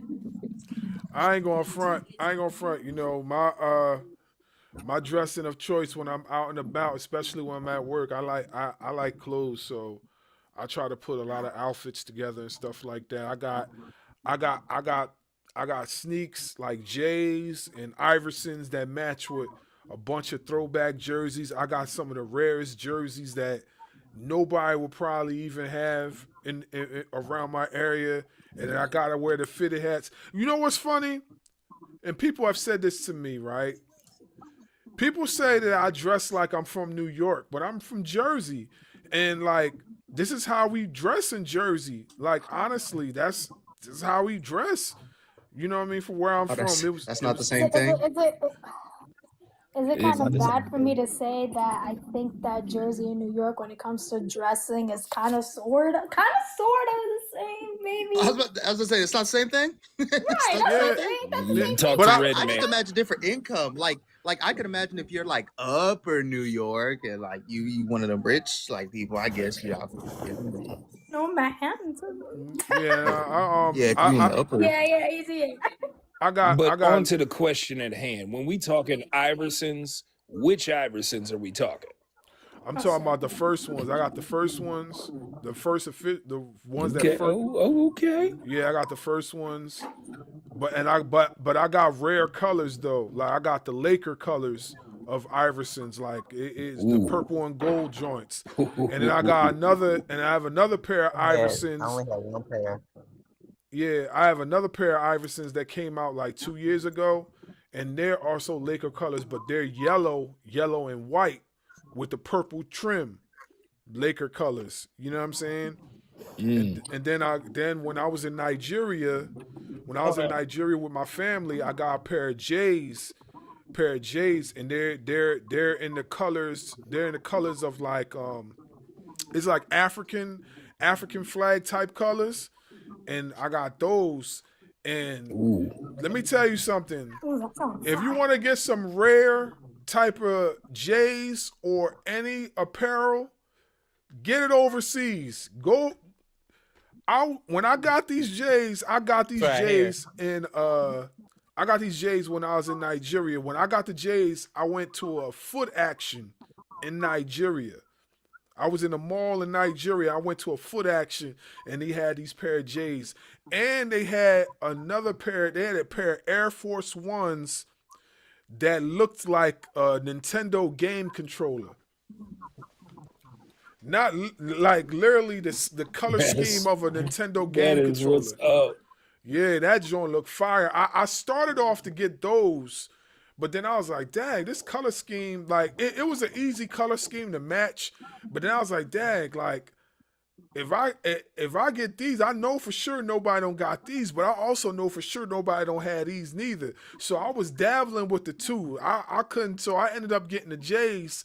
But I kind of like, now that I think about it, I kind of feel I should have got the A1s, the Nintendo A1s too, because them joints was crazy. If y'all seen them, y'all have been like, yo, that was wild. Like the color scheme was off the chain. So yeah. So that's my thing, you know. That's I'm dope. yeah, I'm into stuff like that. And I've only had one pair of Jordans. I've only had one pair. So for me, shoes for me are different. Because all right, so y'all seen me in the MJF video. Y'all seen what I look like. I'm I'm shorter, but I'm bigger. I'm a bigger guy. So, and also I'm big feet. So when that, I'm just short. yeah, I'm That's a fine. shorter, bigger guy. I have big ass feet. So my shoes, I have to have a special shoe, to be honest. So Jordans don't really do nothing for me. Cause having flat feet doesn't help too either. But the shoes I do wear, I got some Air Force Ones that I bought a long time ago, like 2 years ago, and then in most of my shoes, I get my shoes from like different places. So I'll get mine from like H&M or like other shoe places, But like I get like the minimum shoes that have nothing on it. I used to get name brand shoes, and I think the only name brand shoes that I do get, I think this is the Philadelphia in me. I get the New Balances all the time. So I got a pair of just, New some Balances too. Skechers, some New Balances. I haven't bought. Yeah, I Yeah, I got the got. all black one. So that's my sneaker choice. Really, to be honest, I've been on this new. I'm about to put people on if y'all don't know about it. So going into my new character that I will be debuting at some point. His thing is about quiet luxury. Well, I can say his thing. My thing is about quiet luxury. So I've been on this thing called quiet luxury, which is it's you wear polos, but you also wear like dress shirts, you know, kind of like that frames, but not just that, but shirts, something like that, like college shirts, stuff like that. It's kind of like business casual, but elevated basically. Um, and then like the different pieces together, you know. And I just think that works for me.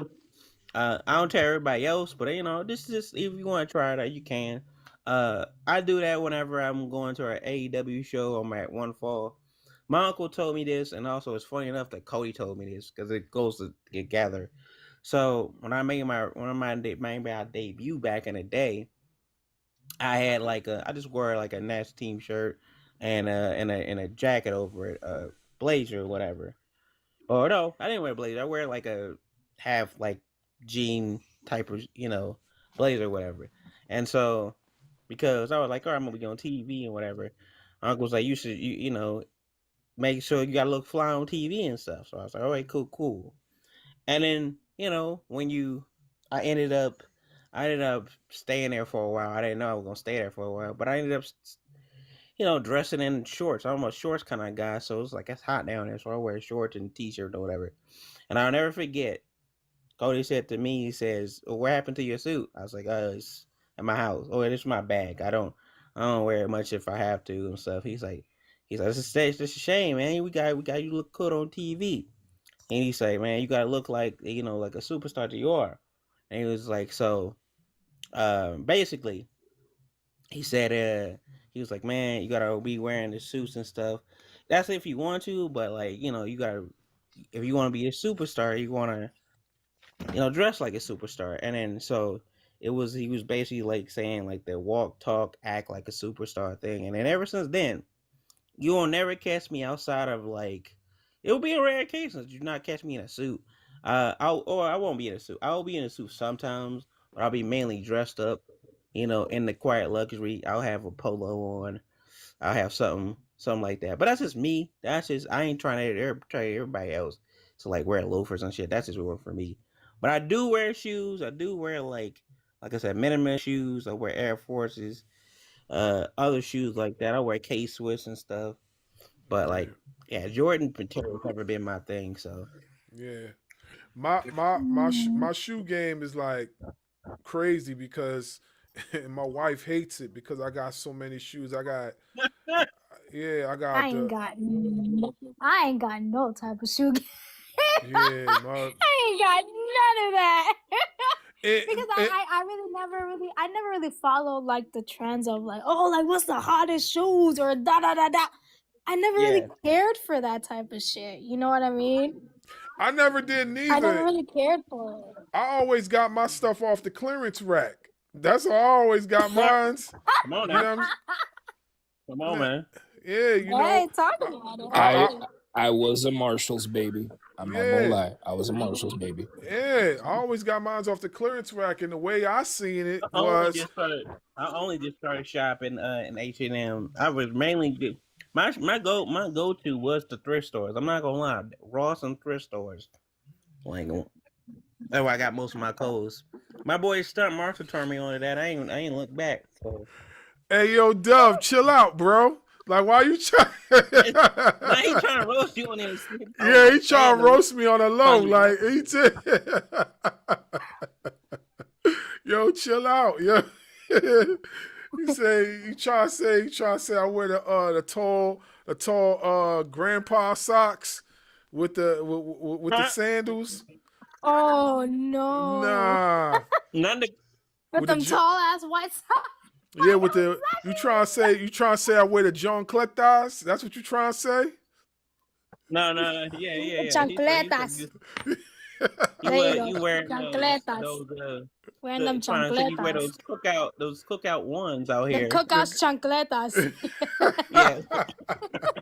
The cookout chancletas fuegos. Yeah. Nah, Yeah, but no. I still can't believe once upon a time I did wanted to become a wrestler, but I'm so tiny. How tall are you? Well, you know, there's other positions in wrestling. I'm 4'8". I'm very tiny. You 4'8". You for You real? can do something. What are you talking about? Yes. You can do something. You can still wrestle. There is nothing wrong. There's nothing wrong with being fun sized. But the thing is, I again, like, it's there and like in the back of my mind that I've always wanted to be a wrestler, mainly because of AJ Lee, because AJ Lee, because she, because mainly like she's Puerto Rican, and us Puerto Ricans in the WWE, we really don't get a lot of love like that. Even now, we really don't get a lot of love like that. You know who's your same height? I'm gonna tell you. Yeah, Selena Vega and this other girl that I train with. So you can look her up. Her name is Angelica Rare. She's like 4'8". Her name is the spiciest quesadilla in the game. I think she's like Mexican or something like that, or Puerto Rican or something like that. But anyway, she's like this exactly same height. And she's like one of the, she's really good for like the time that she's been training with us and stuff. I think like 5-6 years though. I just got done eating burritos and you made me hungry again. The spiciest quesadilla. I'm like, now I want quesadilla. Spiciest quesadilla. Yeah, that's most likely. That's most likely on the Mexican side. Again, I'm Puerto Rican. My parents are from Puerto Rico. I was born here in the U.S. I think she's like I think she's a mixture. I think she's like Puerto Rican and like Mexican or whatever. But nah, she's like 4'8", and she be kicking ass and shit. Her name is Angelica Rare. She wrestles for our promotion. She done stuff for AEW and I think she's done some stuff recently with WWE. But like, yeah, like she reminds me. She's like our version of Selena Vega, but she's more like spicier. I feel like it's because I feel like for me, why I'm so hesitant to do it is because like not only like my height, but also like I got a baby face that I feel like that a lot of people ain't gonna take me seriously. So I'm just, and also too, I'm camera shy as fuck. It sounded like you don't have a good support system. That's what it sounds like. Because I would be supporting you. I'm just gonna lie. If I was in your shoes, if I'm in your family or your immediate friends, I'll be supporting you.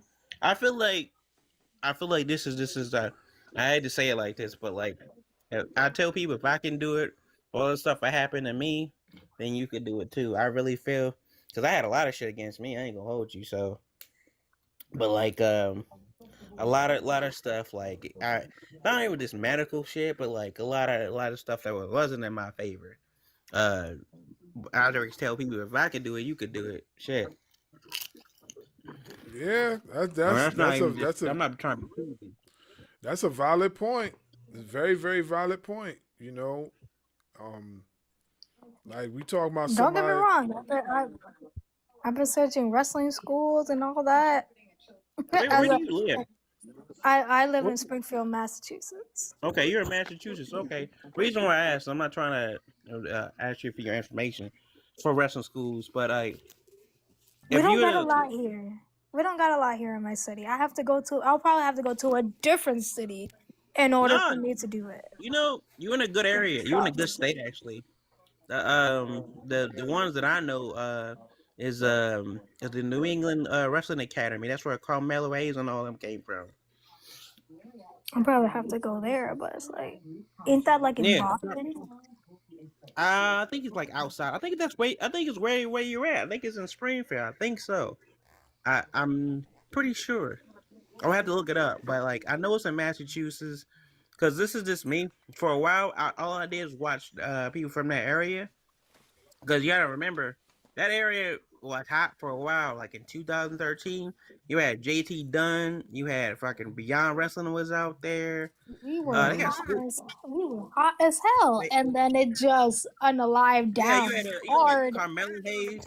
Well, let me just for this instance, I'm gonna call this by any name. So you had Kristen Casanova, you had Tasha Steeles, you had the main promotion out there was Beyond. Beyond's like the East Coast PWG, I always say. And so everybody who got on Beyond was definitely talented if you got on there too. But like a lot of people, Kristen Casanova, what's the dudes from the War Raiders and stuff.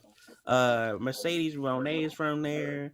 Like I'm trying to think who else other than JT Dunn. It's a lot of people. Anyway, I think like the main two that are like really like famous from there is Mercedes Moné, even though I really don't like her like that. Yeah, she's from that area. And Carmelo Hayes. Yeah. Yeah. As far as I'm concerned, Dijak, fucking. There's a whole bunch of people come from that school. My homie went up there. I think he lives in York, like maybe the same town, but like I think it's in Springfield. I would have to look it up, but like I don't look think it it's up, that look it up, and then DM me the DM it to me, cause it's there, it's there. Like I'm having it as a plan C. I got plan B in mind, but plan C is there. It's there. But also, if you feel like the wrestling not for you, you can still be a manager and shit, especially if you can talk and you can learn how to bump. Because I started I just gotta be less camera shy, because I really especially on TikTok, I really don't show my face like that because people can be assholes. I feel it. But you know what I mean? And I don't want to deal with that. I really don't want to deal with that bullshit. So take it from me, I used to be camera shy. I used to be shy, and I think what broke me out of my shell is like being around my friends and being like. Not level, but this is just my hair in its natural state. This is what I look like. Okay. Oh, you got the who got a hairstyle like that? What's her name?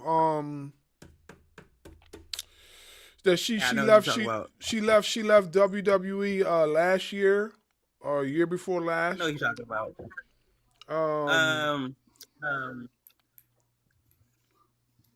Charlie something. No. She used to be Dakota Kai. Dakota Kai, yeah, you got Dakota Kai's hairstyle. Hairstyle. Hold on, give me 1 second. Okay. I'm drinking a beer real quick, and I don't want them to see. Hold on, give me a second. Yeah, she goes by Charlie. Yeah. Either way, she's still cute. Yeah. Oh yeah, so for sure. You definitely have a look. Like you should try. Mm-hmm. Now you never know. You never know unless you try. And you're still young too. You're still relatively young. Like don't like I had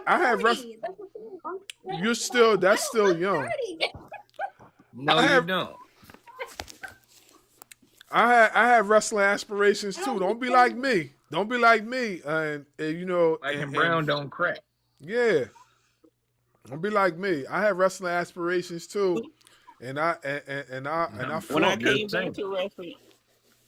When I came back to wrestling, I left for a while and I came back and my first match I had when I was 30. So, I'm just saying. And I mean, DDP started late too. He didn't win a world championship till he was 40. Yep. In his 40s, I should say. Yep. That's a fact. Yeah. That is a fact. So think about it. You never know. I have wholeheartedly, because I know I spoke about this with a friend of mine, and he was like, he goes and tells me, okay, but who are you doing it for? Are you doing it for you, or are you doing it for your family? I'm like, you kind of got me there, because I really had to think about it. I'm like, I would say, like, I'm not only doing it just for me, but I'm doing it for my family as well. Like, yeah, sure, like, we're not like in a rut or anything. We're living comfortable or whatever. But I feel like I feel like I can do more than what I'm doing right now. Listen, I'm gonna say this. Go ahead. I'll just say Like this. we're in a comfortable situation. Like my parents, like they, have their home and whatever. I live with my parents. Would I love to live on my own? Hell yeah. But I feel that. with the economy, how the fuck it is right now, we can't do that. I can't do that. So it's Look, like, you speaking to somebody right now who lived with their parents till they were what, 36, got a nice paying job and then moved out. But now I'm in a situation where I work a job where right now we're not getting paid. For those of you who don't know what's going on. Damn. But I swear on my life. I swear on my life. You better not be we working at a know all warehouse. about the struggles of the economy and all that. So I swear on my Man, life. listen, You I'm better not not be here to- working at a warehouse. You're not working at a warehouse, right? no. Okay, good. Unfortunately, I work for the U.S. government, so. Oh shit. I work at a warehouse. I ain't gonna lie, I work at a warehouse. I don't know why she's running away. She's Puerto Rican. It's a U.S. territory. Mira, muchacho.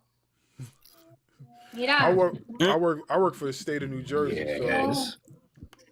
I work for the state of New Jersey, so you know what I mean. That was my job. Oh snap. What's crazy was I am so sorry for cutting you off. I am so horrible at that. No, go ahead. I tried to become a police officer. I tried, especially for my city here in Springfield. I tried. It didn't work out in my favor because that's what I've always wanted to be ever since I was young. But it didn't work out in my favor. So then I was like, oh, maybe plan B. I'll probably search up being a paralegal. And then if that doesn't work out, I got like a plan C. Maybe become a wrestler. Let's see how that goes. But then I'm like, okay, I'm 30, about to hit 31 at the end of this month. Happy early birthday. Happy early birthday. It's my birthday. Thank you. I'm about to get turned the fuck up on that day. You should. And I still can't believe I'm about to hit 31. And yeah, it's like I have plan P and I Good genetic right there. plan B and C plan, but it's like damn.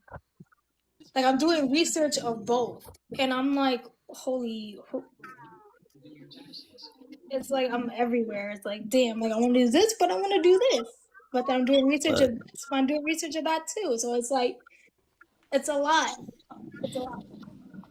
I don't know. I used to work a job with my dad who was a doctor and shit. And that was cool and everything, but I was just like, man, I gotta do something else. Cause I was not happy. And so I ain't gonna lie, it's nicer now, but like I used to try to put it off and I used to be like, yeah, I'm cool, whatever. But I'll be in a rush. I'll be in a little rush and I'll be like not tweeting, but I would be like typing on Facebook about thing. And people was like, oh, you okay? I was like, no, I'm good. I think I got so my parents, they didn't really believe in my dreams, so they was like, all right, since you so gung-ho about this and shit. And he was like, all right, we're just, because I told him about Johnny Swinger and stuff, and he was like, yeah, all right, just go in there, try out or whatever, do your thing, get it out your system, whatever. It only made it even worse for them because I was like, yeah, I'm going back to Johnny Swingers and shit. And he was already at upper state. So not only what I didn't have mostly transportation, that didn't help, but I was getting any way I could to get to those training sessions because I just loved doing it, and it was just, and then when I left him, I was going to different schools. I was like a Repson school gypsy and shit. So going to Air Foxes, going to Robert Gibson's, and then I landed on back when it was QT and Glacier. I just landed there. I did a camp, and I was and then I was like, all right, I'm gonna stop. But then everybody was like, QT was like, give me 3 weeks, and then you can go about your business. And I ended up staying there because by that time my parents started to see that how much I loved it. Like they could see the joy in my eyes, and I think they didn't want to take that away from me. And then they started believing. They started believing in my dream. every time I was like going to a show. So when my first 2 matches, they was like, okay, we'll watch this or whatever, because I think after those matches, they seen the crowd react, and then that's where they started believing in my dream. But I'm gonna be honest, at this point, I kind of like blocked them out of like them supporting my dreams, because once you didn't support my dreams, I was like going to do it anyway. I don't know what it was about me. I was so determined to like get to do something, and when I tell like guys at the Nightmare Factory, guys and girls, I didn't even have a goal, to be honest. I just wanted to wrestle. I did have a goal. I wanted to go to Ring of Honor, but like that was the only goal I wanted. So Yeah, I feel you. It's sort of like with me too. For me getting into music and stuff like that. I really wanted to like really get into the industry, and then when I continued to press forward as far as like music or whatever, and then when I did that I did this showcase in New York, and I was in front of like all these labels. Like I was in front of Def Jam, I was in front of Sony, Arista, and all these other labels. And then it was a bunch of other artists. We all did these performances and whatnot.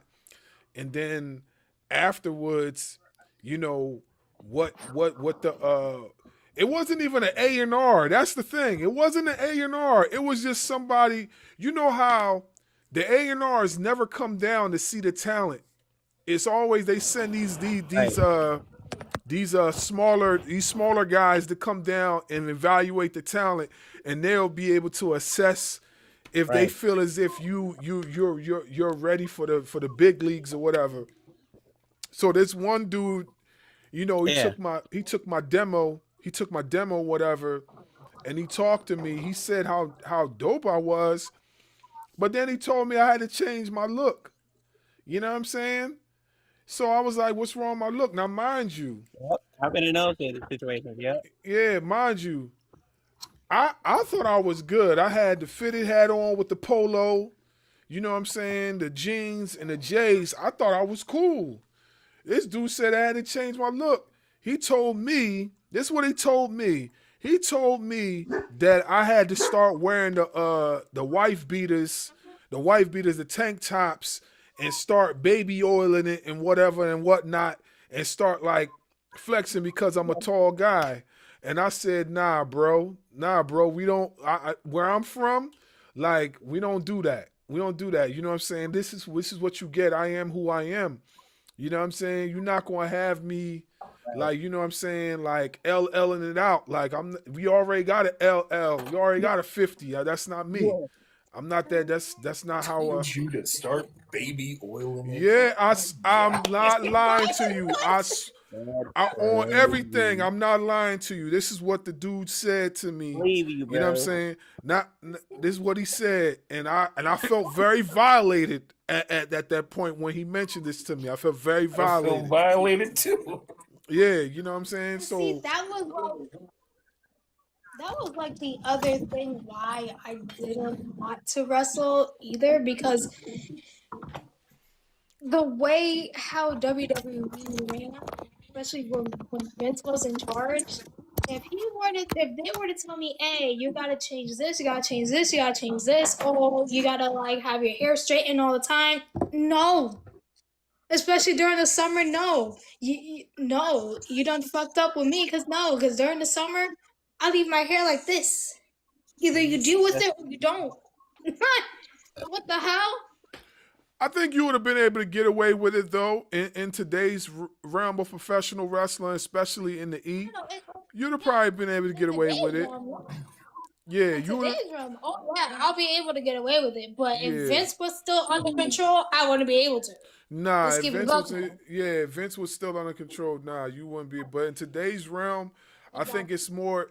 Today's realm is more free when it comes to looks and gear and putting things together. It's a little bit more freelance.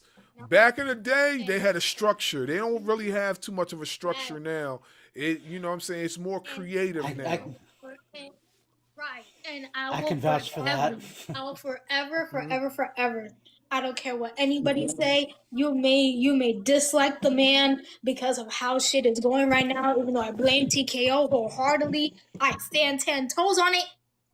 I will forever love Triple H with that because you notice how wrestlers feel more comfortable within themselves. They feel more comfortable. They feel a little bit more free in a sense because under Vince, they weren't able to do that.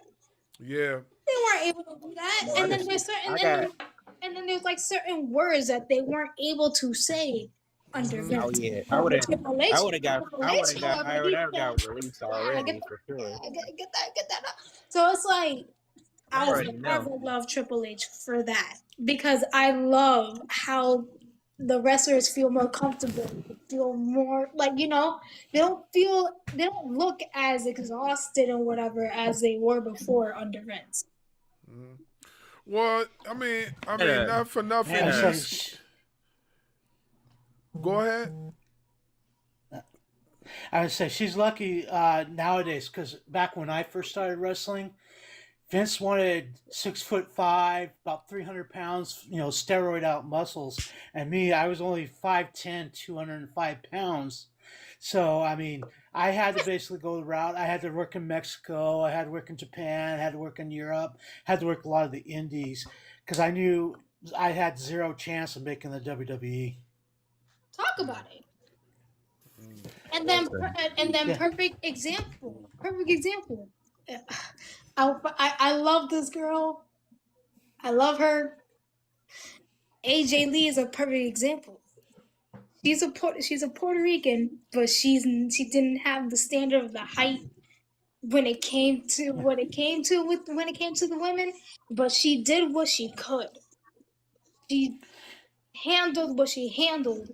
When it came to storylines, she did what she did throughout the years that she did it. I feel like 9 times out of 10 she didn't like it, but she still did it anyway because WWE was her dream job. And say another gal you can kind of look at too is Tasha Steelz. When I first met her, I thought she was a little bit taller, but she's only like 5'4", 5'5" at the tallest. Sure. But I mean, she works the hell out of everybody. Steels, she's definitely a great one. Yeah, like I've met her recently. She's hella cool. Yeah, personality, like got all that.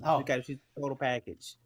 No, like when I went to so I've never done the security thing, but I was like a +1 at like WWE one time at Center Stage, and I think at where the Hawks play. I forget the arena and shit. I should know it, but yeah, I did both of those shit, and I remember being backstage, and they asked me to do a match. I think they wanted me to do an answering match, and I was all cool with it. And some just rubbed me the wrong way about Baron Corbin, about how he said something. I don't even remember it, to be honest. It just rubbed me the wrong way, and I just looked at him like, man, I ain't doing that shit.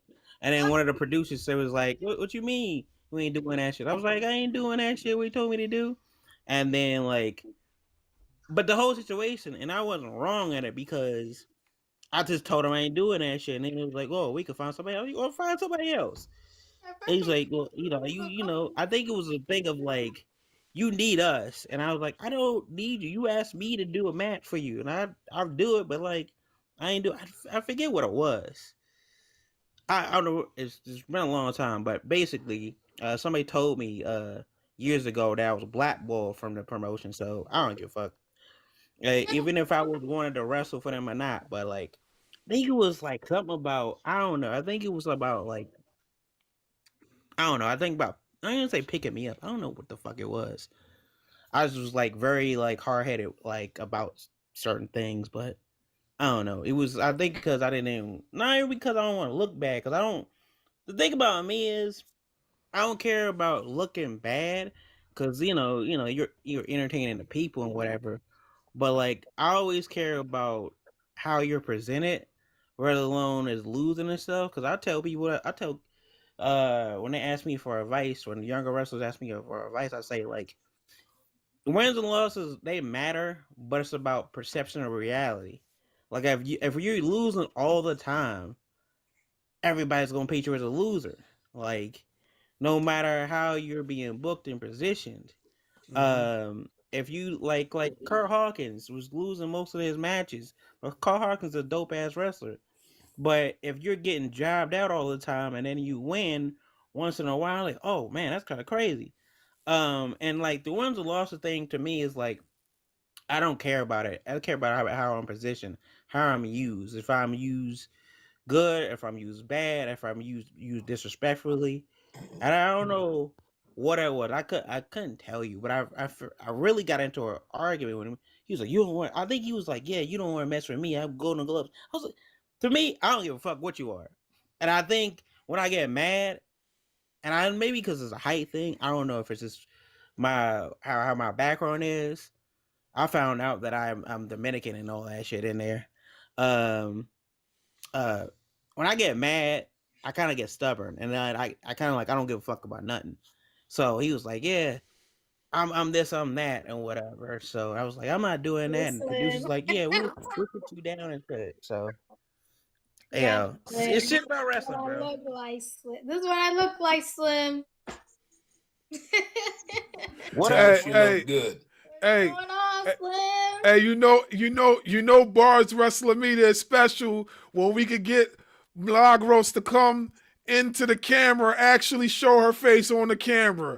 So, you know what I'm saying? Y'all can thank me later. You see? This is how she looks, okay? Thank me later. No. Hey, Barz, there's nothing wrong with her. She's cute. Yeah, that's what I'm saying. Like, you know, like if that's where you want to go, like go for it. Just give it a shot. I mean, who knows what'll happen for you. You know, you just look, shoot your shot. Do what you gotta do. Do what you gotta do. Just when you shoot your shot, don't wait too long until it's too late and then you just have regrets. You know what I mean? Just try. You never know what happens. You know? That's what I didn't want to do. Would have regrets. I feel you. Yeah. Just try. You never know what happens. Like my main if I would like my main goal is just going to WWE and that's it. But also too is like I'm so freaking camera shy and it's front of like 1,000 people, I would forget what the hell I would have to say immediately because that's how bad I am. I would definitely So- camera shot. So I feel where you coming from. I'm gonna tell you like this. When I first started this whole TikTok thing and making content, I just downloaded TikTok to just make me laugh and watch videos. And then I found a space on wrestling where I just started talking. Like you can see the difference in like my tone of voice, especially because at first I was sounding very aloof, okay, I'm here. That's how it is. And then all of a sudden you start to see me build just a little bit more confidence in what I'm doing and such. So I say take the shot, take the gamble. So, I mean, I do too a little bit. If you guys haven't seen my videos, I do a little bit of reactions of Raw, SmackDown. I just don't show my face because people on social media can be assholes, and I don't want to. we know. Trust me, we know. Yep. Like y'all already know. We know. So I was like, you know what? I'm just gonna do a reaction, show on my TV screen, and that's it. And whatever pops off, and whatever don't.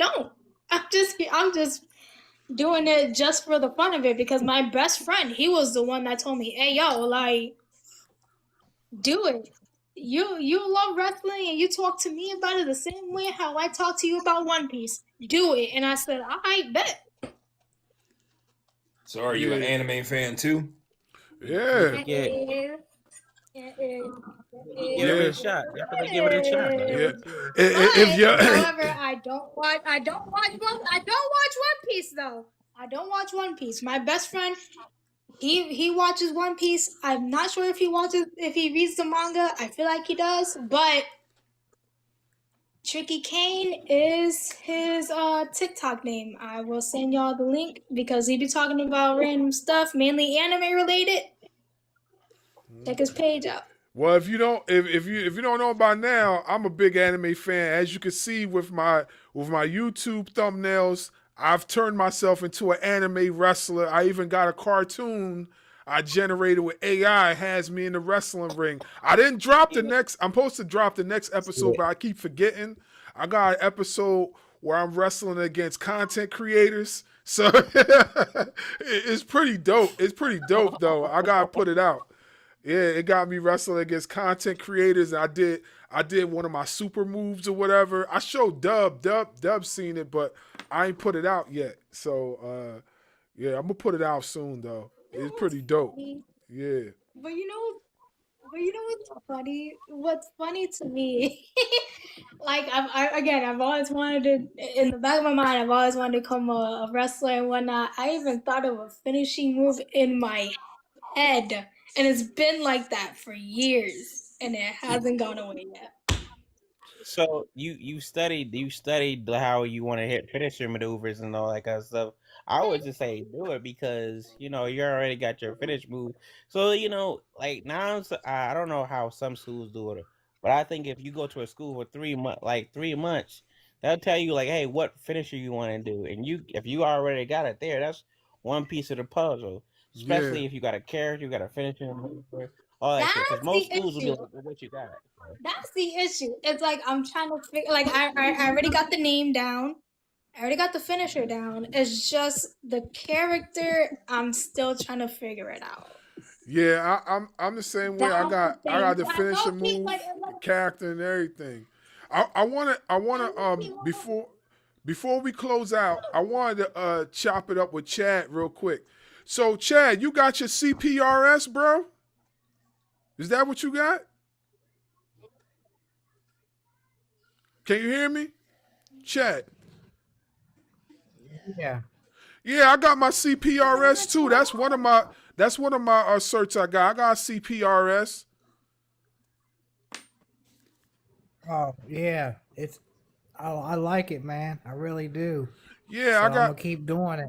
Yeah, me too, man. I'm in that field too. Small world, man. Small world, bro. Like, yeah, that's what I do. I got my CPRS.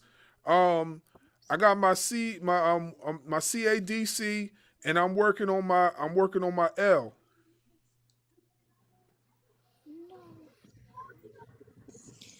I know. I know. Slim probably must have left, but he's he said that I be talking my shit. Take a shot. Yeah, so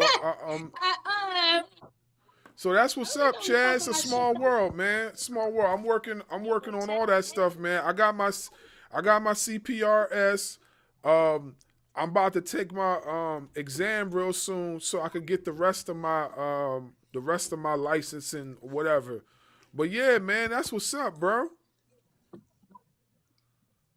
That's what's Shout up, out bro. to that, man. Shout out to Chad with that, Yeah, man. I love doing recovery work, helping people, man. I love doing that, man. That's something funny thing is about that is that I never, like, my mother, God rest her soul, told me that's probably what I was going to end up doing, being a counselor. I thought when she was crazy when she told me that. And then, next thing you know, I'm working for the state of New Jersey and I'm working on getting my licensing and stuff like that. But yeah, man, I got my CPRS and I said I got my CADC. I don't have the CADC, but I have my CPRS, which is similar to a CADC, but you know what I mean? I'm in the process of having my CADC. Then when I get my CADC, I'm going to go after my LCADC. Then from there, I'm going to get it's another one that you can get. And I forgot the name of it or whatever, but I've had my CPRS for like, 4 years? 4, almost 5 years? But yeah, man. Yeah, man, recovery work is dope, man. And you meet a lot of wrestling fans in recovery, believe it or not. There's a lot of wrestling fans that are in recovery, and there's a lot of wrestlers that are in recovery too. Just so, Same. Oh You yeah. know what? But you know what? I'm gonna keep it a buck. I honestly thought when I first saw your face on him, I honestly thought like, oh, he must be a therapist. Really? I am working towards getting my CRSS and working on getting my bachelor's in psychology. Oh, who? Oh, I'm trying to get my bachelor's in something. That's what's up, Smiley. That's what's up. Hey, do Yeah. your shit, girl. No, but I honestly thought that you were a therapist. I'm not gonna hold you. Yeah, what's going on, Slim Jones? Too Cool and Live.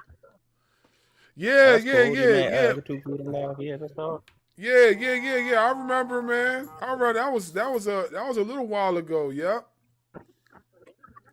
Yeah, man. It's the fact that he said "boo" to me because I'm doing the sir. It sucks. Yeah, man. I enjoy recovery work, man. Recovery work is the best. You know what I'm saying? You meet a lot of cool people in recovery work. You know, especially when you go to the conventions. When you go to the conventions, like went to the convention a year or two ago in AC, met a lot of cool people. A lot of cool people. So, I think the biggest one for me, like I met, like it's not even in wrestling. I met like, well, it's on live, but I still met her. It's one of my favorite comedians, Nikki Glazer. I met her, and I was like, I don't fanboy out of stuff, but I ain't gonna lie, I was fanboying a little bit because but Shayla. Today sucks. My girl. this is a little bit of a fan. But yeah, shout out to Nikki Glazer and shit. But yeah. all right, so we winding down. So, if anybody got anything that they want to promote, like events or anything right now. Barz is old. He got to get rid of the bed. Oh man, here he go. Oh yeah, we in here, cuz. We in here. I just want to promote one thing. Go ahead. Real quick. Go ahead. Smiley, you got some. No, it's you got some bochincha. like You a- got some tea you want to spill, girl. I'm here for it. more like a PSA. PSA. Fuck Ruthless Pro Wrestling. Fuck them. Fuck y'all. Whoa. Oh. What happened, girl? Whoa. Okay. Ruthless Pro Wrestling lied and said that one of their wrestlers got poked by a goddamn fan, and because of it, our fucking venue now lost its fucking license because of their stupid assness. Oh. Wait, what? Yeah, there I was heard a fight at this show. This wouldn't have anything to do with Cruel now, would it? Yep. Watch my mouth. I ain't gotta watch shit. Oh, I know what you're talking about. That's so weird. Oh, wasn't there video on this? Oh, so you was there? You was there? No, I know people who was there. Okay. I know people who was there. I did not go because my ex was there. I didn't want to go because my ex was booked and I hate him. So I didn't want to see him. Oh. But because of this fight that happened, our very historic Berwood Eagles Club now lost their license because of the shenanigans that happened at Ruthless Pro Wrestling. And come to find out, they lied and said that Cruel got poked when he really didn't. Because there's videotape of there's videotape that just came out about 2 hours ago of what happened on the other side, and Cruel threw the fucking first punch. There was no knife. Damn. Wow. And they lost their license because they can't show proof or anything like that. Nope, the city of Berwyn and their lawyers got involved. Once the lawyers got involved, it's game over. I was gonna wrestle for that in their place. Wow, that's crazy. And now we're kind of SOL when it comes to venues. We only have like 2 or 3 in the city of Chicago, and now we just lost a big one, so now we're stuck at Logan Square Auditorium, which is far as fuck. It's shitty parking, right? Wow. Yes. Okay. Shitty fucking parking, knowing that there's about a 50-50 chance your car gonna get broken into because the YNs over there don't play. Wow. They like to break into cars. Okay. Wow, that's crazy. Not what I was expecting to hear from Smiley, but geez, okay. All right. Fuck all of them. Fuck all of them. And Ricky Shane Page, fuck you too, you bastard. Fuck you, Ricky Shane Page.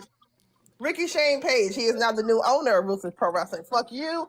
Fuck your friend Schleich, who's a whole entire Yahtzee, by the way. There's pictures of him doing the High Hitler sign. Yeah, fuck him too. I've been saying him. I've been saying he's a bastard, but you know. Slack is a fucking Nazi. Don't believe me? There's pictures. Wow. Damn. Okay. I did not know that. Yeah, I didn't know that either. Okay. All right. Anybody else? Anybody else got something to promote? I think Gaijin got one. All right, and after he goes, I'll go. Okay, go ahead. So I'm working on the next episode of the Gaijin Temple, which is going to be on my YouTube channel, Light Skin Gaijin, and I'm working on a special list episode to add to because I haven't been doing lists in a while. I think the last list that I came up with was probably about a year ago. But since it's Mania season, I'm going to be doing a best and worst WrestleMania events. Top 10 edition. So there'll be 10 best, 10 worst. Again, it's my opinion. So if some of yours didn't make it up on here, or you think one was better than the other, you thought one was worse than the other, feel free to tell me in the comments. You got 10. I just got 3. As long as WrestleMania there's in New 10. Orleans is in there, that's all I care about. All I know is just please don't piss me off. That's all I gotta say. I probably will. And you know what? You'll probably piss me off. You know what? I can handle the Puerto Rican fire any way you dish it out. What? That's crazy. Until my Boston accent took out, then we're gonna have a problem. No, when the Boston accent comes out, I'm just going to be like, wow, I really want a spicy quesadilla now.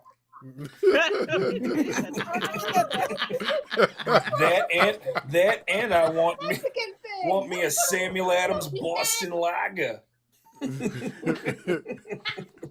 Listen, I'm not from Boston. I'm from Springfield.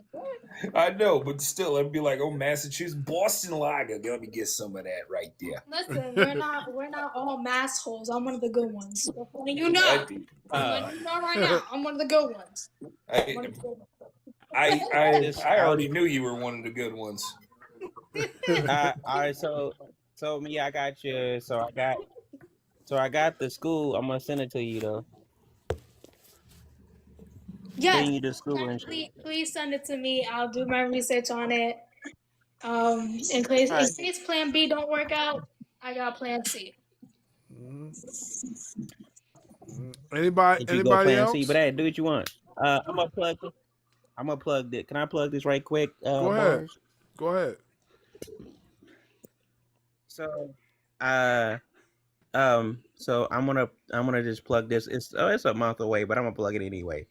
So July the 17th, Friday, we're gonna be in the big arena, the same arena that the American Dream baby was in WCW and all that.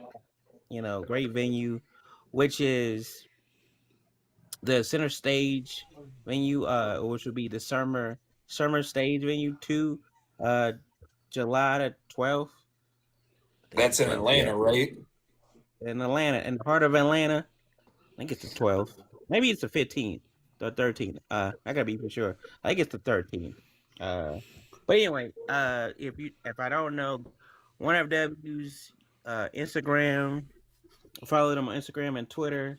We're gonna have a big show. I'm gonna be on there for sure. I won the Battle Royal last time. I still have a shot hard in the back of my pocket for the number 1 contendership for the One Up W Heavyweight Championship. So whenever I want to cash it in, I'll cash in that thing. I got my show. I was on a little bit of hiatus, but I'm coming back the Nasty Rally Talk Show, where we just we conversate about. It's an open forum about professional wrestling and other stuff.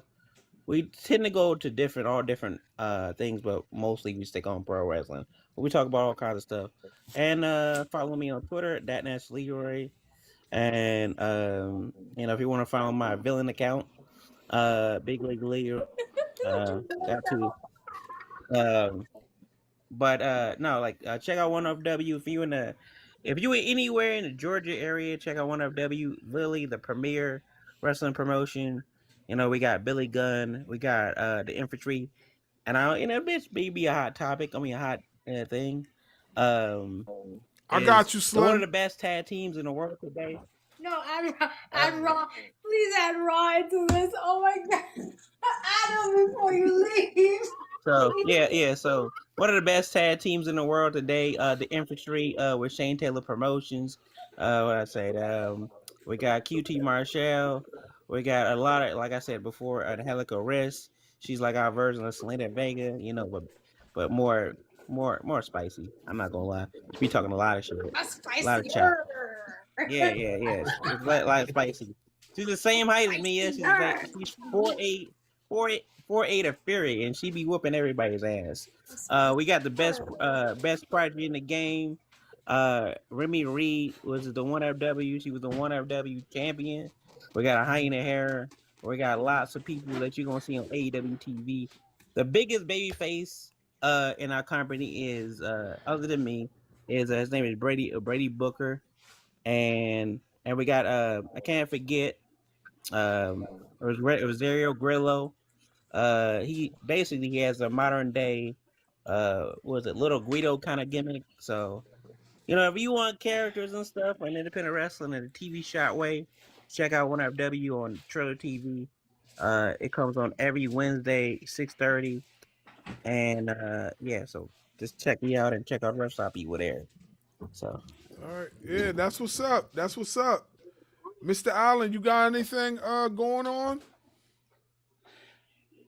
Yeah, I got our next show is May 9th, Pedals and Pile Drivers. We're still working on the card, and like I said, because we originally were having to have Moose come on, but with this whole TNA WWE thing, we're not 100% sure. I do know we have Gangrel coming in to work for us, and being that our last show got shut down because of another promoter doing a false call. We're looking for a new home, so we're kind of just doing place to place until we do actually do our find the new home, and we're going to start back up trying to do the TV taping thing again. And then January 27th, I'm refereeing for Nubian Nation Pro Wrestling, which is an all girls card. I still haven't gotten full details on that. I'm waiting to hear from Greg, but once I do, Barz, I'll need your help, kind of help him promote it. Okay, no problem. Yeah, I got you. Dub, what you got? Nothing. What you mean nothing? We got an interview tomorrow, man. I still got to do the flyer and post everything, man. What you talking about? Oh, you talking about that? My bad. And what about your show? What you got coming up on your show? He talking about me being old. You know what I'm saying? You got Alzheimer's kicking in, bro. You forget? I've been on call, bro. I've been on call. Man, the fact you've been on call like that, man, I don't appreciate that. The fact you've been on call, My black ass, I've been on call, bro. My black ass is tired, cuz. Bendito. Hey, yo, Chris said, "Wake up, Ducky." I saw that. I ain't paying attention to Chris. Chris being funny.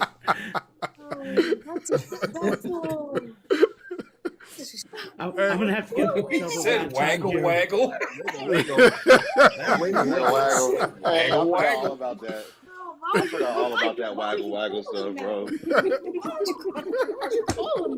Hey, I remember I remember when Chris first said "waggle waggle," light skin about lost his mind. Yes, I did. It just came out of left field, and usually I'm the one with the one-liners. God. If we're gonna if we're gonna go to me, well, all I gotta say is just watch my page. I just do reactions on Raw and SmackDown. That's all I do. That's all I can promote, really. Honestly. Yeah. Keep doing what you're doing. You know what I'm saying? Don't stop there. You know what I mean? If you have wrestling aspirations, I'm in go your for corner. it. Go for it. We I'm in your support you. corner, yes. We If you need support any you over advice, I here. got you. So Yeah, we support you over here. Yeah. You know. Hey, I want Chad, what you got going on, Chad? And then we're gonna go down to Smooth and Ransom. Go ahead, Chad. He's going to fall, man. He's funny. You there, Chad? Is he there? Well, Jesus Christ, he's taking so bloody long. I've been waiting for 30 freaking minutes, like. I've been waiting for 30 minutes to get on the podium. You blocked my other account. You blocked my other account. Hey, You yo, I screwed didn't know me who you over. was. I You didn't even screwed know. me over. I didn't even know who you was, bro. I'm like, yo, Get him a beer. You have a problem. Time out. I'm gonna tell you who he is. He does the most amazing Drew McIntyre, Teddy Long impressions, and Stone Cold Steve Austin. If you want to Teddy Long impression. Yes. See, now, Bars, me and you have a problem. I constantly asked you in the comments. I asked Gay June, does he have a problem with me? I asked Chad, does he have a problem with me? I asked Leroy, does he have a problem with me? I asked everyone on the podium, do they have a problem with me? And what do I get in return? I get kicked from the bloody life. We only have a problem if you can't bank head bounce. Said what, lad? Not the big head bounce. There we go. I'm still on point. What if I just jump to this screen and claymored your head off your shoulders? I heard that. First off, I mean, you wouldn't have a problem missing. I mean, it's pretty much there on this whole big body. Pretty big head. You gotta leave that sticky alone when you do that impression. Yo, hey, yo, I didn't even know. I didn't know who he was. I thought it was somebody trying to stir the pot. So I was like, before anybody noticed anything, I said, let me just like block. But I'm gonna unblock it now that I know that was you. I'm gonna just unblock Oh, it. no. I don't be on that account like that. I was just fucking with you. Yeah. He does these impressions, and they're funny as hell. I'm telling you right now, if y'all have not gone to Willie Finesse's live, y'all missing out. Nah, Willie Finesse, that's my guy, man. We know Finesse, man. He was on the show a few weeks ago. That's my dude. Yeah, we know Finesse. That's our dude. Go to Willie Finesse's live. I'll be there all the time. You know, he's the WWE champion. He's been the champion for like 100 days, probably past that now. You know, so, yeah, Finesse. That's our dude. Whenever y'all can, go to his live as well. Now I've been on Finesse's live before. Yeah. Yeah, I've been on Finesse's live before. Yeah, y'all got to jump on Too Cold Scorpio's live too. His lives be lit. Yeah, his Too Cold Scorpio. Yeah, his lives be lit. Too Cold Scorpio, former ECW champ, the ECW television champion. He was a television champion and a tag champion. He's a legend in the business. Yeah. Yup. I was wondering why that name sounded so familiar. Y'all better send me that so I can join that show. He had a classic with Chris Benoit. He used to team with the Sandman. He teamed with Marcus Bagwell in WCW. He was Flash Funk in WWE.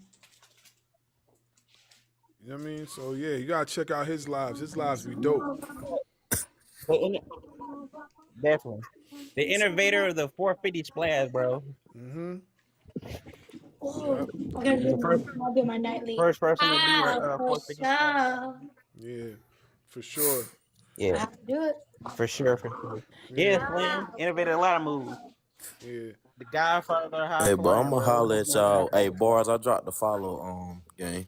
Yeah. I got you, bro. I know who you was, so I'm unblock you. I thought it was Oh nah, somebody trying to. you good. You can leave that account.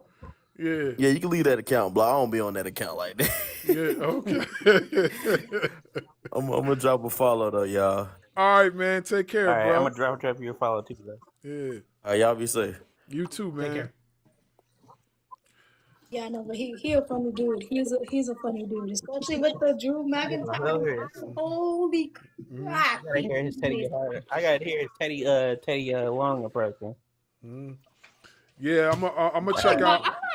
I'm not that funny. Yeah, I'm gonna check it. I'm gonna check Just out here his. to be sure. I'm gonna check out some of his stuff. All right, so if that's it, Teddy know, Long's hilarious. if that's it, I gotta say one thing. Okay. I gotta say one thing. Go ahead. I gotta share one. It's not even a story. Interaction. So being that Atlanta has a lot of training facilities with a lot of legends and shit. There was a point where I trained at what was called the Face to Face Wrestling Academy, right? Mhm. And Teddy Long was one of the trainers, and he was talking about how he does impressions, bro. Let me just say this: like training with different people, like different legends and great wrestlers, you only see how they are on TV and like everything. Teddy's probably like the coolest trainer. I have never seen him like yell at nobody or whatever. Because normally you see people like in the training facility, you like, oh, you ain't get this right. He'll be like, come on, player, you ain't got that right. Or come on, man, you ain't got that right. That's the only thing, and they only even say it long. I remember one time I messed up like not even a spot of drill, and like I didn't do it correctly. He was like, come on, Leroy, you got this. You've been doing this before, man. And he was just like, you gotta get it right, because the other people would just yell at me and whatever. And it was like it was kind of like a British spot, kind of luchador kind of thing going on. Mhm. And he was like, you got this, and said, because one of the other coaches was about to yell at me and shit. And he was like, but he was so cool with it and whatever. He's and I think he was like, that's right. He was like, when I did it good, he was like, all right, that's right, player. Like, I thought that was his whole gimmick, right? Nah, he be saying that shit all the time. That, and I would say the most shocking thing for me is hearing Jonathan Gresham cussing a lot. I was like, oh, you're a real Atlanta dude. You're a real Atlanta dude out here. So, seeing Jonathan Gresham in a training facility is hilarious because he is the most Atlanta person I've ever seen in my life. Because that's just one of those rare occasions. Because you see him on TV or Impact, and you be like, nah, he don't really be cussing like that. Whatever. This motherfucker's like metal. He likes what else? Other shit that just surprised the shit out of me. Like I was like, what? Yeah, that was just wild. I just had to tell that story. Like authentically, one of the people, like, yeah, he's. I see why him and Jordan Grace are together. Like they're yin and yang, but they compliment each other. Mhm. Like, yeah. Yeah, that's what's up, man. That's what's up. Yeah. So if that's all, I definitely will be seeing you guys next week. You know what I mean? We can have some more discussions. What I'm gonna be doing next week is that before I get on the panel discussions, I'm gonna start the lives at 8:30, but the panel discussions will start at 9. That's what I'm gonna try to do next week. So then that way I can get out all the topics from a personal point of view, and then that way we can have a longer discussion and we don't have to worry about cutting in and out. We can just focus on what we want to talk about. So that's how I'm going to do next week. I'm going to separate it, and I'm going to have 30 minutes where I'm basically talking about what I want to discuss real quick on a personal level, and then I'm going to join you guys at 9 o'clock on a TikTok live. and we'll just go from there. I think that'll be better to just split it up and stuff like that.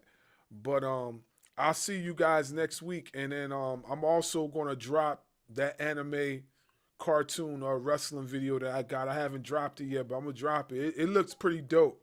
I was surprised what AI did. Like, I was shocked. I was like, yo, that joint's fire. So I'm gonna be doing that from time to time, dropping them little vids with that. So I'll see you guys next week. Barz Wrestling Media Live. Hey, like I said, Milagros, keep doing your thing. Don't even worry about nobody said. Keep doing your thing. You know what? You pronounce my name right. A lot of people can't do that. Oh no, I got very good pronunciation. I told you what field I'm in, so I gotta know how to talk. So you know what I mean. So yeah, I got pretty good pronunciation. Yeah, but In case y'all don't know what milagros means, it means miracle in Spanish. Just to let y'all know. yeah. See, yeah. Anyway, I'll see you guys next week. You guys take care. Have a good night. Good night, everyone. take it easy, man. You too, bro. I'll be less camera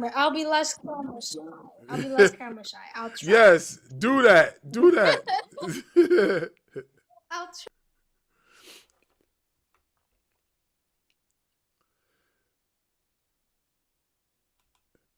With that being said, that was our live for today. Next week, we'll be back. Same Barz time, same Barz channel with more Barz Wrestling Media. Bow!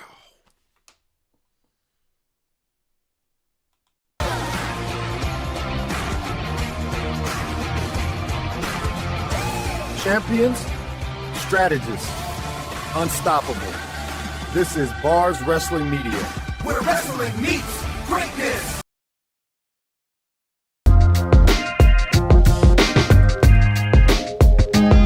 Tune in, same Barz time, same Barz channel for more. Barz Wrestling Media Live! Barz Wrestling Media.